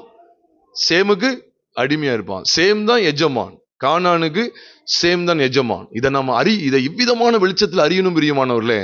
இதெல்லாமே கிறிஸ்து இயேசுவுக்கு முன் அடையாளமாய் காண்பிக்கப்பட்டது. அதனாலதான் லூக்கா 3:36 பார்க்கிறோம், சேம் நோவாவின் குமாரன், நோவா லாமேக்கின் குமாரன், அதெல்லாம் சொல்லப்பட்டிருக்கு. அப்ப சேமுடைய வம்சாவளி ஏன் காண்பிக்கப்படுகிறது? அங்கேதான் அந்த வம்சாவளியில தான் கிறிஸ்து வந்து பிறந்தார், தாவீது வம்சத்தில் வந்து பிறந்தார். அப்ப சேமுக்கு அடிமையாய் கானான் கொடுக்கப்பட்டதனுடைய நோக்கம் என்ன? கானான் பாருங்க, பாவத்தை செய்து தவறு செய்து அதன் மூலமாய் தண்டிக்கப்பட்டவன், தண்டனைக்கு ஏதுவானவன். ஒட்டுமொத்தத்தையும் அவருக்கு கீழ்ப்படுத்துகிறார். இந்த விதத்துல சொல்ல போனா சேமையும் யாப்பேத்தையும் ஜீவனுக்கு உட்படுத்தி அங்கே காமையும் காமுடைய சந்ததியும் அங்கே நோவா மரணத்துக்கு உட்படுத்துகிற ஒரு பயங்கரமான சூழ்நிலை காணப்படுகிறது. அப்ப இதை பார்க்கும்போது எப்படி தெரிகிறது? அங்கேயும் எபிரேயர் 2வது அதிகாரம் 14ஆம் வசனத்தை நாம் பார்க்கும்போது, பிள்ளைகள் மாம்சத்தையும் இரத்தத்தையும் உடையவர்களாய் இருக்க அவரும் அவர்களைப் போல மாம்சத்தையும் இரத்தத்தையும் உடையவரானார். எந்த வம்சாவளியிலே? சேமுடைய வம்சாவளியிலே. அவரை வெளிப்படுத்துகிறது. சேம் அவரை வெளிப்படுத்துகிறான். உண்மையிலே சொல்ல போனா மாம்சத்தின்படி சொன்னா சேம் கிறிஸ்துவுக்கு ஒரு முற்பிதா போல. இது பிதா, முற்பிதான்னா என்ன சொல்ல வரேன்? ஆதி பெற்றோரா இருக்கிறார். இது உண்மைதானே? எழுத்தின்படி சொல்றேன், எழுத்தின்படி தேவன் மாம்சத்தில் வந்து வெளிப்படுகிறார். அப்போ முற்பிதாவாக காணப்படுகிறார். அப்போ பைபிள் என்ன சொல்லுது? பிள்ளைகள் மாம்சத்தையும் இரத்தத்தையும் உடையவர்களாக இருக்க அவரும் அவர்களைப் போல மாம்சத்தையும் இரத்தத்தையும் உடையவரானார். எதுக்கு அப்படி ஆனாராம்? அதுக்கடுத்து சொல்றாரு பாருங்க, இந்த கானான் அடிமைப்படுத்துறதுக்கு தான், மரணத்துக்கு பாத்திரமான அடிமைப்படுத்துகிறதுக்கு. அதை தொடர்ந்து சொல்றாரு, மரணத்துக்கு அதிகாரியாகிய பிசாசானவனை தமது மரணத்தினாலே அழிக்கும்படிக்கும் ஜீவ காலமெல்லாம் மரண பயத்தினாலே அடிமைத்தனத்திற்குள்ளாகும் யாவரையும் விடுதலை பண்ணும்படிக்கும் அப்படியானார். அப்ப சேமுடைய தேவனாகிய கர்த்தருக்கு ஸ்தோத்திரம் உண்டாகிறதுடைய விசேஷத்தை நான் பார்க்கும்போது, கானான் அவனுக்கு அடிமையா இருப்பான். அதை தொடர்ந்து கானான் யாருக்கு அடிமையா இருக்கிறான் பாருங்க, அங்கே யாப்பேத்துக்கும் அடிமையா இருக்கிறான். எழுத்தின்படி பார்ப்போமே ஆனால் சேம் யூத ஜனத்தை குறிக்கும். உண்மைதானே? சேமுடைய வம்சாவளியில தான் யூத ஜனங்கள் வர்றாங்க. நம்ம எல்லாம் எந்த சந்தையில வரோம் தெரியுமா? உண்மையிலே காமா இருக்கலாம், யாப்பேத்தாக இருக்கலாம். ஆனா இங்க நம்ம பார்க்கிறோம், இங்க 2 பேரை தனித்து பேசுறார். காம் வேற, சேம் யாப்பேத் வேற. ஏன்னா யாப்பேத்தை எந்த கூடாரத்துக்குள்ள கொண்டு வந்துட்டார் பாருங்க, அழகா போட்டிருக்கு. ஆதியாகமத்தின் புஸ்தகம் 9வது அதிகாரம் அங்கே 27ஆம் வசனத்தை பார்க்கிறோம். யாப்பேத்தை தேவன் விருத்தியாக்குவார், அவன் சேமுடைய கூடாரங்களில் என்ன செய்வான்? குடியிருப்பான். சேமுடைய கூடாரங்களிலே குடியிருக்கக்கூடிய வாய்ப்பை யாப்பேத்து பெற்றான். யாப்பேத்து உண்மையாவே புறஜாதிக்கு அடையாளம். ஏன்னா யாப்பேத்தின் சந்ததியில யூதர்கள் வரல. யார் சந்ததியில தான் யூதர்கள் வந்தாங்க? சேமுடைய சந்ததியில தான் யூதர்கள் வர்றாங்க. நம்ம அது படிக்கணும்னா லூக்கா 3வது அதிகாரத்தை படிச்சுக்கங்க, அதுலதான் யூதர்கள் வர்றாங்க. பாருங்க, யூதர்களுடைய சுதந்திரத்துல யாப்பேத்தாகிய உங்களை என்னை ஆண்டு என்ன செஞ்சாரு? குடியிருக்க பண்ணிவிட்டார், கொண்டு வந்து சேர்த்து விட்டார். இதைத்தான் அங்க படிக்கிறோம். காணியாட்சிக்கு புறம்பானவர்கள் எப்படி போட்டிருக்கு? எபேசியர் 2வது அதிகாரத்துல சொல்லப்பட்டிருக்கு. எபேசியர் 2வது அதிகாரம் 13ஆம் வசனத்துல இருந்து பாருங்க, நாம் காணியாட்சிக்கு புறம்பானவர்கள், வாக்குத்தத்தத்துக்கு அந்நியர்கள் அப்படின்னு என்ன அர்த்தம்? சேமுக்கும் நமக்கும் ஆகவே ஆகாது, சேமுடைய சந்ததிக்கும் நமக்கு ஆகாது. நம்ம ஒருவேளை காமா இருக்கலாம் அல்லது யாப்பேத்தா இருக்கலாம், நமக்கும் அவங்களுக்கும் சம்பந்தமே கிடையாது. அவங்க தான் உடன்படிக்கைக்கு பங்குள்ளவங்க, எல்லாம் அவர்களுடையதான். ஏன்னா ரோமர் 9வது அதிகாரம் 4ஆம் வசனம் 5ஆம் வசனத்தை பார்க்கும்போது வாக்குத்தத்தங்கள் அவர்களுடையது, பிதாக்கள் அவர்களுடையவர்கள், மாம்சத்தின்படி கிறிஸ்து அவர்கள் சந்ததியில தோன்றினார். எல்லாமே சேம் சந்ததி தான், சேம் சேம் சேம் அப்படிதான் சொல்லப்பட்டுக்கிட்டே இருக்கு. ஆனா பாருங்க, அந்த சேமுடைய கூடாரங்கள்ல யாரை கொண்டு வந்துட்டார் பாத்தீங்களா? யாப்பேத்தை கொண்டு வருகிறார். புறஜாதியாகிய யாப்பேத்தை கொண்டு வருகிறார். இதைதான் புது உடன்படிக்கையின் சபையாக நீங்களும் நானும் அறிகிறோம். எந்த சந்தேகமும் கிடையாது. நானா ஒரு புதுசா ஒரு கதையை ஜோடிக்கல. எபேசியர் 2வது அதிகாரத்தினுடைய மகா மேன்மையான அனுபவத்தை உங்களோடு பகிர்ந்து கொள்கிறேன். அப்ப அப்படிலாம் புறம்பேக்கில் இருந்த நம்மளை எப்படி கொண்டு வந்தாரா?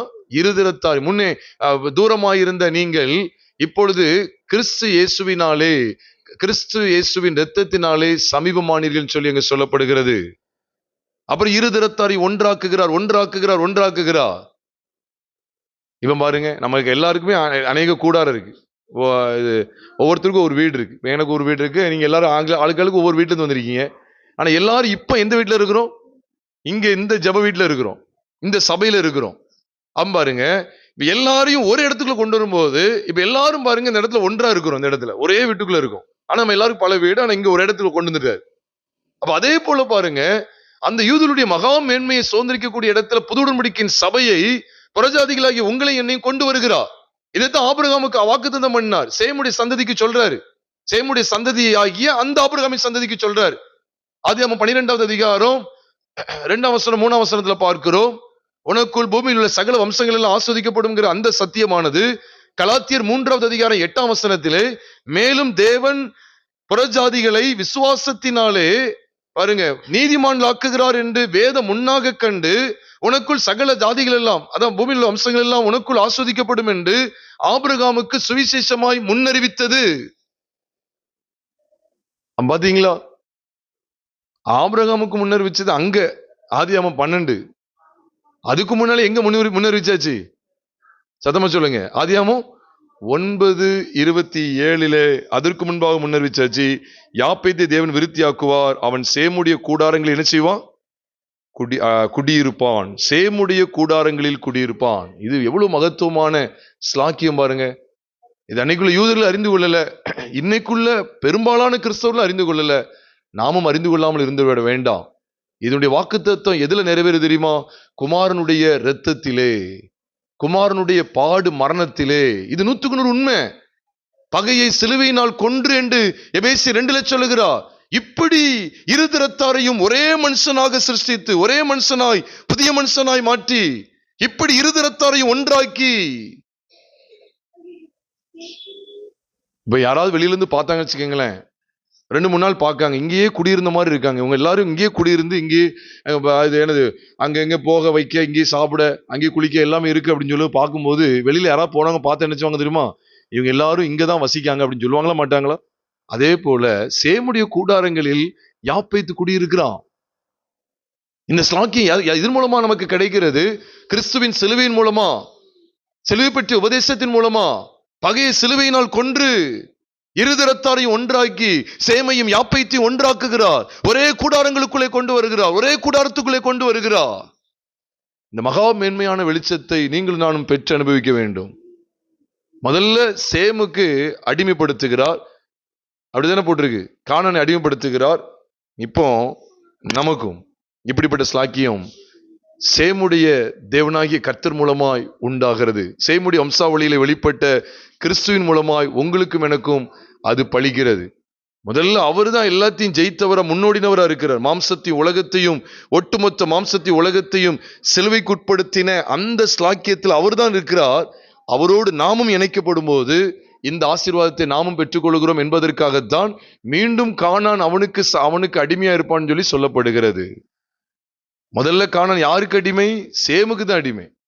ஒருவேளை எழுத்தின்படி பாத்தீங்கன்னா சேம் 2வது தான். யாப்பேத் தான் உண்மையிலே வீட்டுக்கு முதன்மையான மனுஷன் யாப்பேத் தான். ஏன்னா ஆதியாகமத்தின் புஸ்தகம் 10வது அதிகாரம்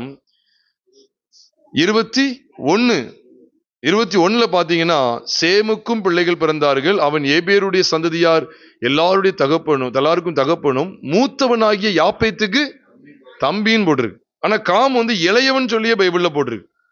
நம்ம அப்படித்தானே பார்க்கிறோம். 9வது அதிகாரம் 24ஆம் வசனத்துல பார்க்கும்போது, தன் இளைய குமாரன் தனக்கு செய்ததை அறிந்துன்னு போட்டிருக்கு. அப்போ பாத்துக்கங்க, சேம் யாப்பேத்துக்கு தம்பி. அப்போ சேம் தான் என்னது? அவ யாப்பேத் தான் யாரு? முதல் ஆளு, மூத்த ஆள். ஆனா யாப்பேத்து இங்க கொண்டு வரல. சேமுக்கு முதல்ல கானான் அடிமையா இருப்பான். அந்த அடிமைத்தின அடுத்து யாருக்கும் சேருதுன்னா யாப்பேத்துக்கு சேருது. இது எதுக்கு அடையாளமா இருக்கு அப்படின்னு கேட்டா, இது எதை தொடர்ந்து சொல்லப்படுதுன்னு கேட்டா நல்ல கவனிங்க. எதை தொடர்ந்து சொல்லப்படுது அப்படின்னு சொன்னா, இங்கே ஒரு விருத்தியை உண்டாக்குவாராம். யாப்பேத்துடைய எல்லை ஆண்டு விருத்தி ஆக்குறார். சுருங்கின போது இல்ல, விருத்தி ஆக்குகிறார். ஆம்பிரியமானவர்களே, நம்ம எல்லாருக்கும் தெரியும், ஏசாயா 53வது அதிகாரத்துல கிறிஸ்துவின் பாடு, மரணம், அடக்கம் மற்றும் உயிர்த்தெழுதலை பற்றிய விசேஷ சத்தியங்களை படிக்கிறோம். புது உடன்படிக்கையின் சபையானது பற்றி கொண்டிருக்கிற சத்தியங்கள். அதன் மூலமாய் ஏசாயா 54வது அதிகாரத்துல ஒரு விருத்தி உண்டாகுது. நீ வலதுபுறம் இடதுபுறம் இடம் கொண்டு பெருகுவாய். வாழ்க்கைப்பட்டவருடைய பிள்ளையை பார்க்கிலும் வாழ்க்கைப்படாத அநாத ஸ்திரீக்கு பிள்ளைகள் அதிகம் என்று சொல்லி ஏசாயா 54வது அதிகாரம் முதல் வசனமே ஆரம்பிக்கிறது. உன் கூடாரத்தை விசாலமாக்குன்னு சொல்றார். கூடாரத்தை விசாலமாக்கு, தடை செய்யாது.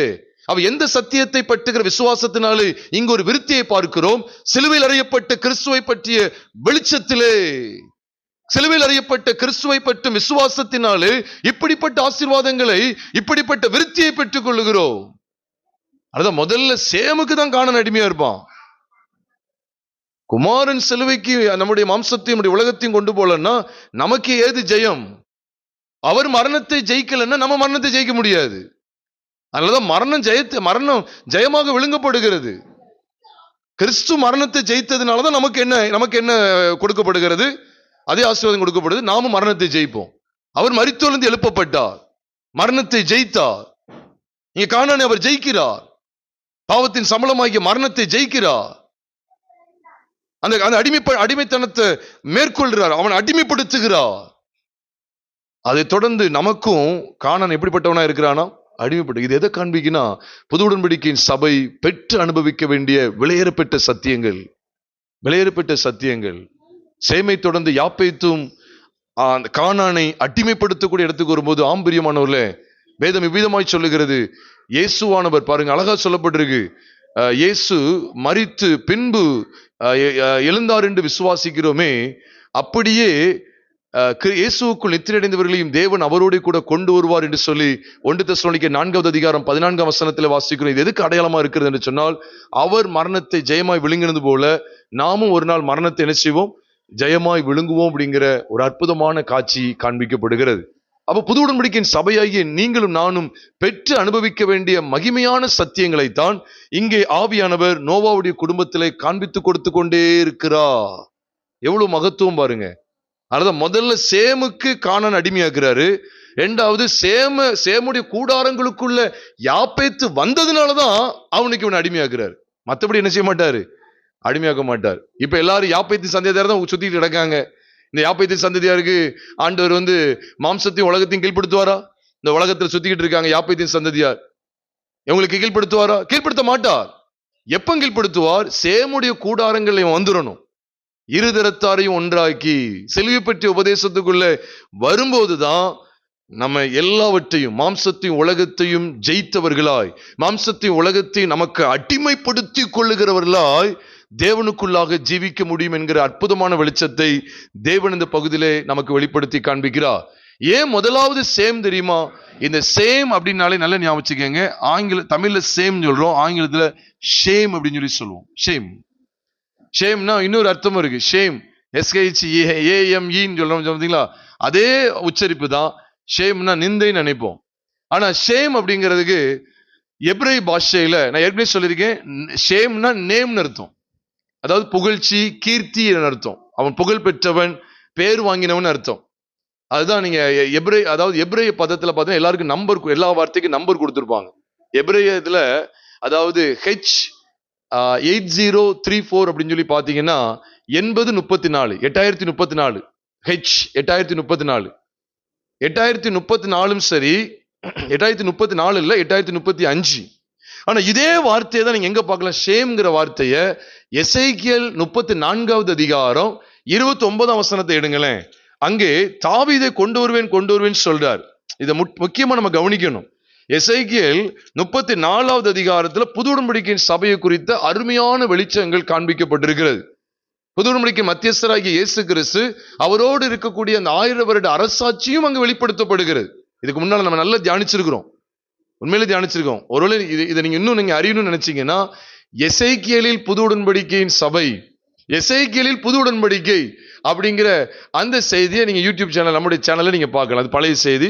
எசேக்கியேலில் புது உடன்படிக்கை நீங்க பாத்தீங்கன்னா எசேக்கியேல் 34, ஆமா 34வது அதிகாரம், 35வது அதிகாரம், 36வது அதிகாரம் எல்லாம் நம்ம தியானித்தது அதுல உண்டு. எசேக்கியேலில் புது உடன்படிக்கை என்கிற தலைப்பில் பேசப்பட்ட சத்தியங்கள் இங்க எசேக்கியேல் 34ல பார்க்கிறோம். பாருங்களேன், அதுல 29ல சொல்லப்பட்டிருக்கு, நான் அவர்களுக்கு கீர்த்தி பொருந்திய ஒரு நாட்டை எழும்ப பண்ணுவேன் அப்படின்னு சொல்லி சொல்றார்.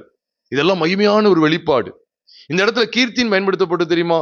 இதான் நீங்க கவனிச்சீங்க அப்படின்னு சொன்னா, ஆங்கிலத்துல நேம்னு இருக்கும், கீர்த்தி. அதாவது ஆங்கில வேதாகமத்துல ரினவுன் இருக்கும். ரினவுன்னா புகழ் பெற்றது அப்படின்னு அர்த்தம். எபிரேய பாஷையில பார்த்தா அதேதான், H8034 அப்படின்னு சொல்லி கொடுக்கப்பட்டிருக்கும். 34 இங்க 35 அப்படின்னு சொல்லி எந்த வித்தியாசமும் இல்லை, ரெண்டுமே ஒண்ணுதான், ஒரே பதத்தை தான் பயன்படுத்துறாங்க. ஷேம் அப்படின்னு சொல்லி பயன்படுத்தப்படுறாங்க, ரெண்டுமே ஷேம். அங்கேயும் ஷேம் தான், அதே எபிரேய உச்சரிப்பு ஷேம் தான். சேம்ங்கிற பேருக்கு இங்க கீர்த்திங்கிற பேருக்கும் எபிரேய உச்சரிப்பு என்னதுதான்? ஷேம் தான்.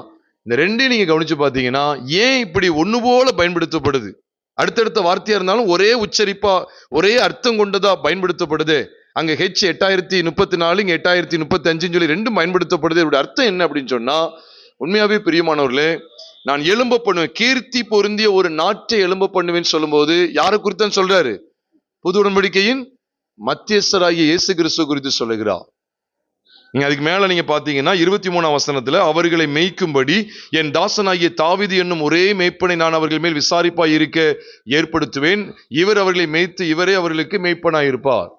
உடனே இப்படி நினைச்சாங்க தாவீது உயிர்த்திறந்து வருவார் அப்படின்னு சொல்லி உடனே அங்க தாவீது இல்ல, அவர் தான் நமக்கு ஆண்டவர் ராஜாவுமாய் இருப்பார், ராஜாதி ராஜாவும் கர்த்தாதி கர்த்தாவுமாய் இருப்பார். 1000 வருட அரசாட்சியிலையும் புது உடன்படிக்கையின் சபை அங்கே அவரோடு கூட எண்டெண்டைக்கு இருக்க போகிறது. அது 1000 வருட அரசாட்சிங்கிற வெளிச்சமா எடுத்தாலும் சரிதான், புது உடன்படிக்கையின் சபை இப்பொழுது இருக்கக்கூடிய அந்த காட்சிக்கு ஒப்பனையாகவும் இருக்கிறது என்பதை மறந்துவிட வேண்டாம். எழுத்தின்படியான அர்த்தம் உண்மைதான், 1000 வருட அரசாட்சிக்கு ஒத்து இருக்கு, அவர் தான் நடத்த போகிறார். ஆனா உண்மையான இன்னொரு அர்த்தத்தையும் பாருங்களேன். ஆண்டவர் யார்கிட்ட இதை பேசிட்டு இருக்காரு தெரியுமா? எசேக்கியேல் 34வது அதிகாரத்துல கள்ள மேய்ப்பர்களை கண்டிக்கிறார்.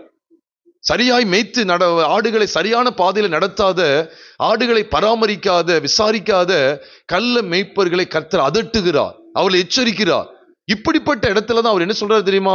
நான் அவர்களை நடத்துவேன், தாவீது என்னும் மேய்ப்பனை நான் கொண்டு வருவேன்னு சொல்றார். இது கிறிஸ்துவுக்கு முன் அடையாளம். தாவீதும் எந்த சந்தையில தான் வர்றார்? எந்த வம்சாவளி தான்? சேமுடைய வம்சாவளி தான். அதனாலதான் நம்ம படிக்க வேண்டியது இருக்கு. சேம்ங்கிற அந்த பதம் தான், அதே உச்சரிப்பு தான் இங்கேயும் பயன்படுத்தப்படுது. நான் அவர்களுக்கு கீர்த்தி பொருந்திய நாட்டை, ஒரு நாட்டை எழும்ப பண்ணுவேன். 2-3 நாட்டு இல்ல, ஒரு நாட்டை நான் எழும்ப பண்ணுவேன்னு சொல்லி சொல்றார். அப்போ பிரியமானவர்களே, இது உண்மை. நாட்டை கர்த்தர் என்ன செய்கிறார்? எழும்ப பண்ணுகிறார். நாட்டை எழும்ப பண்ணு. முதல்ல மேய்ப்பனை எழும்ப பண்ணுவேன்னு சொன்னார், அடுத்து நாட்டை எழும்ப பண்ணு. ஏன் சொல்றார்? நாட்டு உண்மையிலே ஆடுகளுக்கு என்னதான்? மேய்ச்சல் தான். இவங்க சரிவர மேய்ச்சலை கொடுக்கல, கிறிஸ்துவ ஆகாரமா கொடுக்கல. அதனாலதான் ஷேம் என்க சொல்லப்படுகிற அந்த கீர்த்தி பெற்ற கிறிஸ்துவை நமக்கு ஆகாரமாய் கொடுக்கிறார். முதல்ல தாவீது மேய்ப்பன் சொல்லும் போது அதுவும் கிறிஸ்து தான் மேய்ப்பன். ஆனா நானே நல்ல மேய்ப்பன் என்று சொன்னது மட்டும் இல்ல, நல்ல மேய்ப்பன் தன் ஆடுகளுக்காக ஜீவனை கொடுக்கிறார். அதான் ஆகாரமாய் கொடுக்கப்பட்டவர். உண்மையிலே ஜீவனை கொடுக்கிறேன்னு சொல்லி சொன்னார் இயேசுவானவர். அதைத்தான் யோவான் 10வது அதிகாரம் 11ஆம் வசனத்துல பார்க்கிறோம். இதுதான் என்ன வெளிச்சத்தை காண்பிக்கிறது சொன்னால், என் மாம்சத்தை புசித்து என் ரத்தத்தை பானம் பண்ணுகிறவனுக்கு நித்திய ஜீவன் உண்டு. முதல்ல ஆடுகளை நடத்தக்கூடிய மெய்ப்பனாய் அவர் தம்மை வெளிப்படுத்துகிறார்.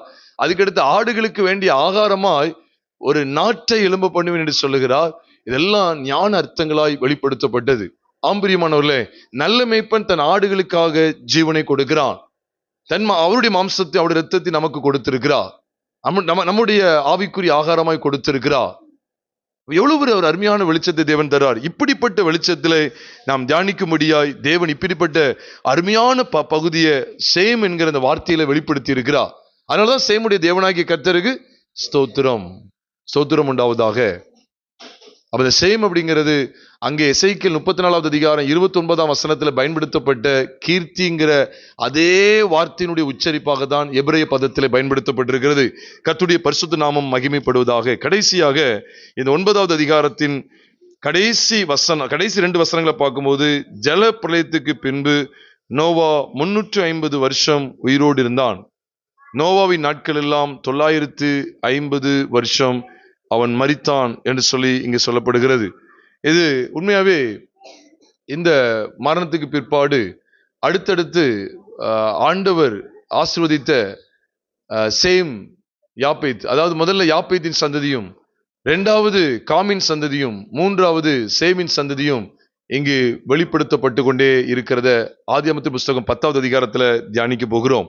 அப்போ இங்கே ஜலப்பிரளயத்துக்கு பின்பு அப்படி சொல்லும்போது நம்ம நினைத்து கொள்ளணும், உண்மையாவே ஜலப்பிரளயத்துக்கு பின்பு எல்லாரும் பேழையிலிருந்து வெளியே வந்த பின்பு அப்படின்னு சொல்லும்போது எந்த குடும்பம் தான் அங்க இருக்கு அப்படின்னு சொல்லி நம்ம பார்ப்போமே. ஆனால் நோவாவின் குடும்பம் மாத்திரம்தான் இருக்கிறது.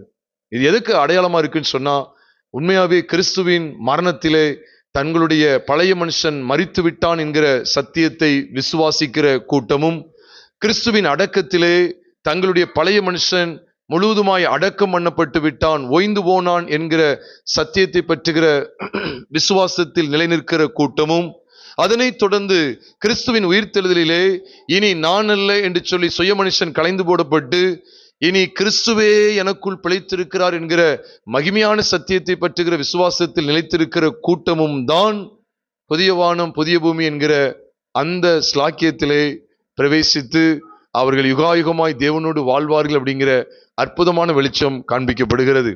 ஆக பிரியமானவர்களே, ஜலப்பிரளயத்துக்கு பின்புங்கிற இடத்துல உண்மையாவே ஞானஸ்தான சத்தியத்துக்குள்ளே அவர்கள் வந்ததற்கு பின்பு என்று நாம் சொல்ல முடியும். உண்மைதானே? ஜலப்பிரளயம் என்ன நினைக்கீங்க? ஃப்ளட் எது நினைக்கீங்க? கல்வாரி தான் அந்த ஜலப்பிரளயம். கல்வாரி தான் அந்த ஜலப்பிரளயம்.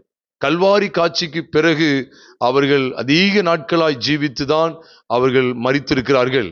அப்போ அதிக நாட்கள் ஜீவித்தது அங்கு சொல்லப்பட்டிருக்கிறது. நாமும் எவ்விதமான வெளிச்சத்தை பெற வேண்டும் தெரியுமா? அவன் அவ்வளவு நாட்கள் உயிரோடு இருந்தான் அப்படின்னா எதை சொல்ல வர்றார் தெரியுமா? கல்வாரியை தொடர்ந்து நாம் கர்த்தருக்காக வாழ வேண்டும். எத்தனை வருஷங்கள் ஆண்டு வைத்திருக்கிறாரோ அவ்வளவு நாட்கள் வாழ வேண்டும். யாராவது நோவா நாட்கள்ல வந்த ஜலப்பிரளயம் எதற்கு ஒப்பனையா இருக்குன்னு கேட்டா கண்ணை மூடிட்டு தைரியமா சொல்லுங்க, கல்வாரி சிலுவைக்கு அடையாளமா இருக்குன்னு தைரியமா சொல்லுங்க. இதான் 100% உண்மை. ஏன்னா கல்வாரியில அவர் அந்த கேடு அடைந்தவரா, அவர் அவ்வளவாய் வேதனையோடு பாருங்க சிலுவையிலே அவர் தொங்கினார், பலியானார். அந்த கல்வாரி தான் அந்த ஜலப்பிரவாகத்துக்கு அடையாளம். நோவா பேழையில பிரவேசித்து அவர்கள் காக்கப்பட்ட விதத்தை நாம் பார்க்கிறோமே, உண்மை அதுதான். அந்த ஜலப்பிரவாகம் தான் கல்வாரி. அதிலே தான் அவர் மரித்து அதைத் தொடர்ந்து அவர் அடக்கம் பண்ணப்பட்டு 3ஆம் நாள் எழுந்தார். ஆக கிறிஸ்துவின் மரணம், அதை தொடர்ந்து வரக்கூடிய அடக்கம் மற்றும் உயிர்த்தெழுதலை பற்றுகிற விசுவாசத்திலே தான் ஞானஸ்தானம் காண்பிக்கப்படுது. அதுதான் ஞானஸ்தானம் என்று கொலோசியர் 2:12 காண்பிக்கப்பட்டிருக்கிறது. ஆக பிரியமானவர்களே, ஜலப்பிரளயத்துக்கு பின்பு ஜீவன் உண்டு. ஜலப்பிரளயத்துக்கு பின்பு இந்த புதிய வானம் புதிய பூமி இந்த சத்தியங்களிலே நிலைத்திருக்கிற அனுபவம் உண்டு. ஜலப்பிரளயத்துக்கு பின்பு, கல்வாரிக்கு பின்பு ஜீவிக்கிற வாழ்க்கை இங்கு காண்பிக்கப்படுகிறது. ஞானஸ்தான சத்தியத்துக்கு பின்பு வாழ்கிற வாழ்க்கை காண்பிக்கப்படுகிறது. இது எந்த படிப்படி நமக்கு கற்றுத்தருகிறது என்று சொன்னால், கிறிஸ்துவின் மரணத்தின் சாயலிலே நாம் எல்லாரும் நம்முடைய பழைய மனுஷனுக்கு மரித்து பாவங்களுக்கு செத்து கிறிஸ்துவின் உயிர்த்தெழுதலின் சாயலிலே நீதிக்கு பிழைத்திருக்கிறோம் என்கிற மகா மேன்மையான அனுபவத்தை பெற்றிருக்கிறோம் என்பதை குறிக்கிறது. பிரியமானவர்களே, இந்த சத்தியத்துக்கு நம்மை ஒப்பு கொடுத்தவர்களாய், ஆண்டவரே நம்முடைய மரணத்தில் நம்முடைய பழைய மனுஷன் மரித்து விட்டான், ஆண்டவரே சேமை குறித்த இவ்வளவு விளையேறப்பட்ட சத்தியங்களை நாம் படிக்கிறோமே. ஆம் பிரியமானவர்களே, களையாய் இருக்கக்கூடிய காம் சந்ததி பெருகுகிற சமயத்திலே மணியாய் இருக்கக்கூடிய பயிராய் இருக்கக்கூடிய அருமையான சேமும் யாப்பேத்தின் சந்ததியும் பெருகுகிறது. யாப்பேத்துக்கு தனி கூடாரம் என்று அப்படி சொன்னார் ஆண்டவர்? இல்லை, சேமுடைய கூடாரங்களில் குடியிருப்பான் என்று சொல்லியிருக்கிறார். நாமும் இரட்சிப்பு யூதர்கள் வழியாய் வருகிறது என்கிற சத்தியத்தை அறிந்து நாமும் யூதர்களுக்குள்ளே வெளிப்படுத்தப்பட்ட கிறிஸ்துவுக்குள்ளாகத்தான் நாம் ஆஸ்வதிக்கப்பட முடியும் என்பதை விளங்கி கொண்டு, புறஜாதிகளாகிய நீங்களும் நானும் ஆபிரகாமின் முற்பிதாவாகிய சேமுடைய கூடாரங்களுக்குள்ளதான் ஆசீர்வதிக்கப்பட முடியும் என்கிற வெளிச்சத்தை பெற்றுக்கொண்டவர்களாய், கானானை அடிமைப்படுத்தி கொண்டு ஜீவிக்கிறவர்களாய் காணப்பட தேவன் நம்மை அழைக்கிறார். இருக்கிடத்திலே நாம் கண்களை மூடி கர்த்தரை நோக்கி நாம் ஜெபிப்போம். பரிசுத்தமுள்ள எங்கள் பரலோக தேவனே, நாங்கள் உம்மை துதிக்கிறோம். ஆண்டவரே தகப்பனே, உண்மையாவே இந்த வேதபாட சத்தியங்களை நாங்கள் படிக்கும்போது நீர் எவ்வளவு மகத்துவங்களை காண்பித்து கொடுக்கிறீர். ஆண்டவரே, நாங்களும் இந்த சத்தியங்களை நிலைத்திருந்து உமக்கு பிரியமான பிள்ளைகளாய் காணப்பட எங்களுக்கு உதவி செய்யுங்க. கிறிஸ்துவின் கல்வாரி, கிறிஸ்து மாம்சத்திலே இயேசுவாக இந்த பூமியில வெளிப்பட்ட காட்சி இதெல்லாம் பார்க்கும்போது, ஆமாண்டவரே நீர் எங்களை எவ்வளவாய் நேசித்திருக்கிறீர், நீர் எவ்வளவாய் எங்களை ஆண்டவரே எங்களில் அன்பு கூறுகிறீர். ஆண்டவரே நாங்களும் ஆண்டவரே இவ்விதமான சத்தியங்களின் வெளிச்சத்திலே நடந்து கொள்ள கர்த்தருக்கு உதவி செய்யுங்க. அந்த யாவரையும் கர்த்தர் ஆசீர்வதிங்க, வழி நடத்துங்க. எங்கள் கர்த்தராகிய இயேசு கிறிஸ்துவின் நாமத்தில் ஜெபிக்கிறோம் நல்ல பிதாவே.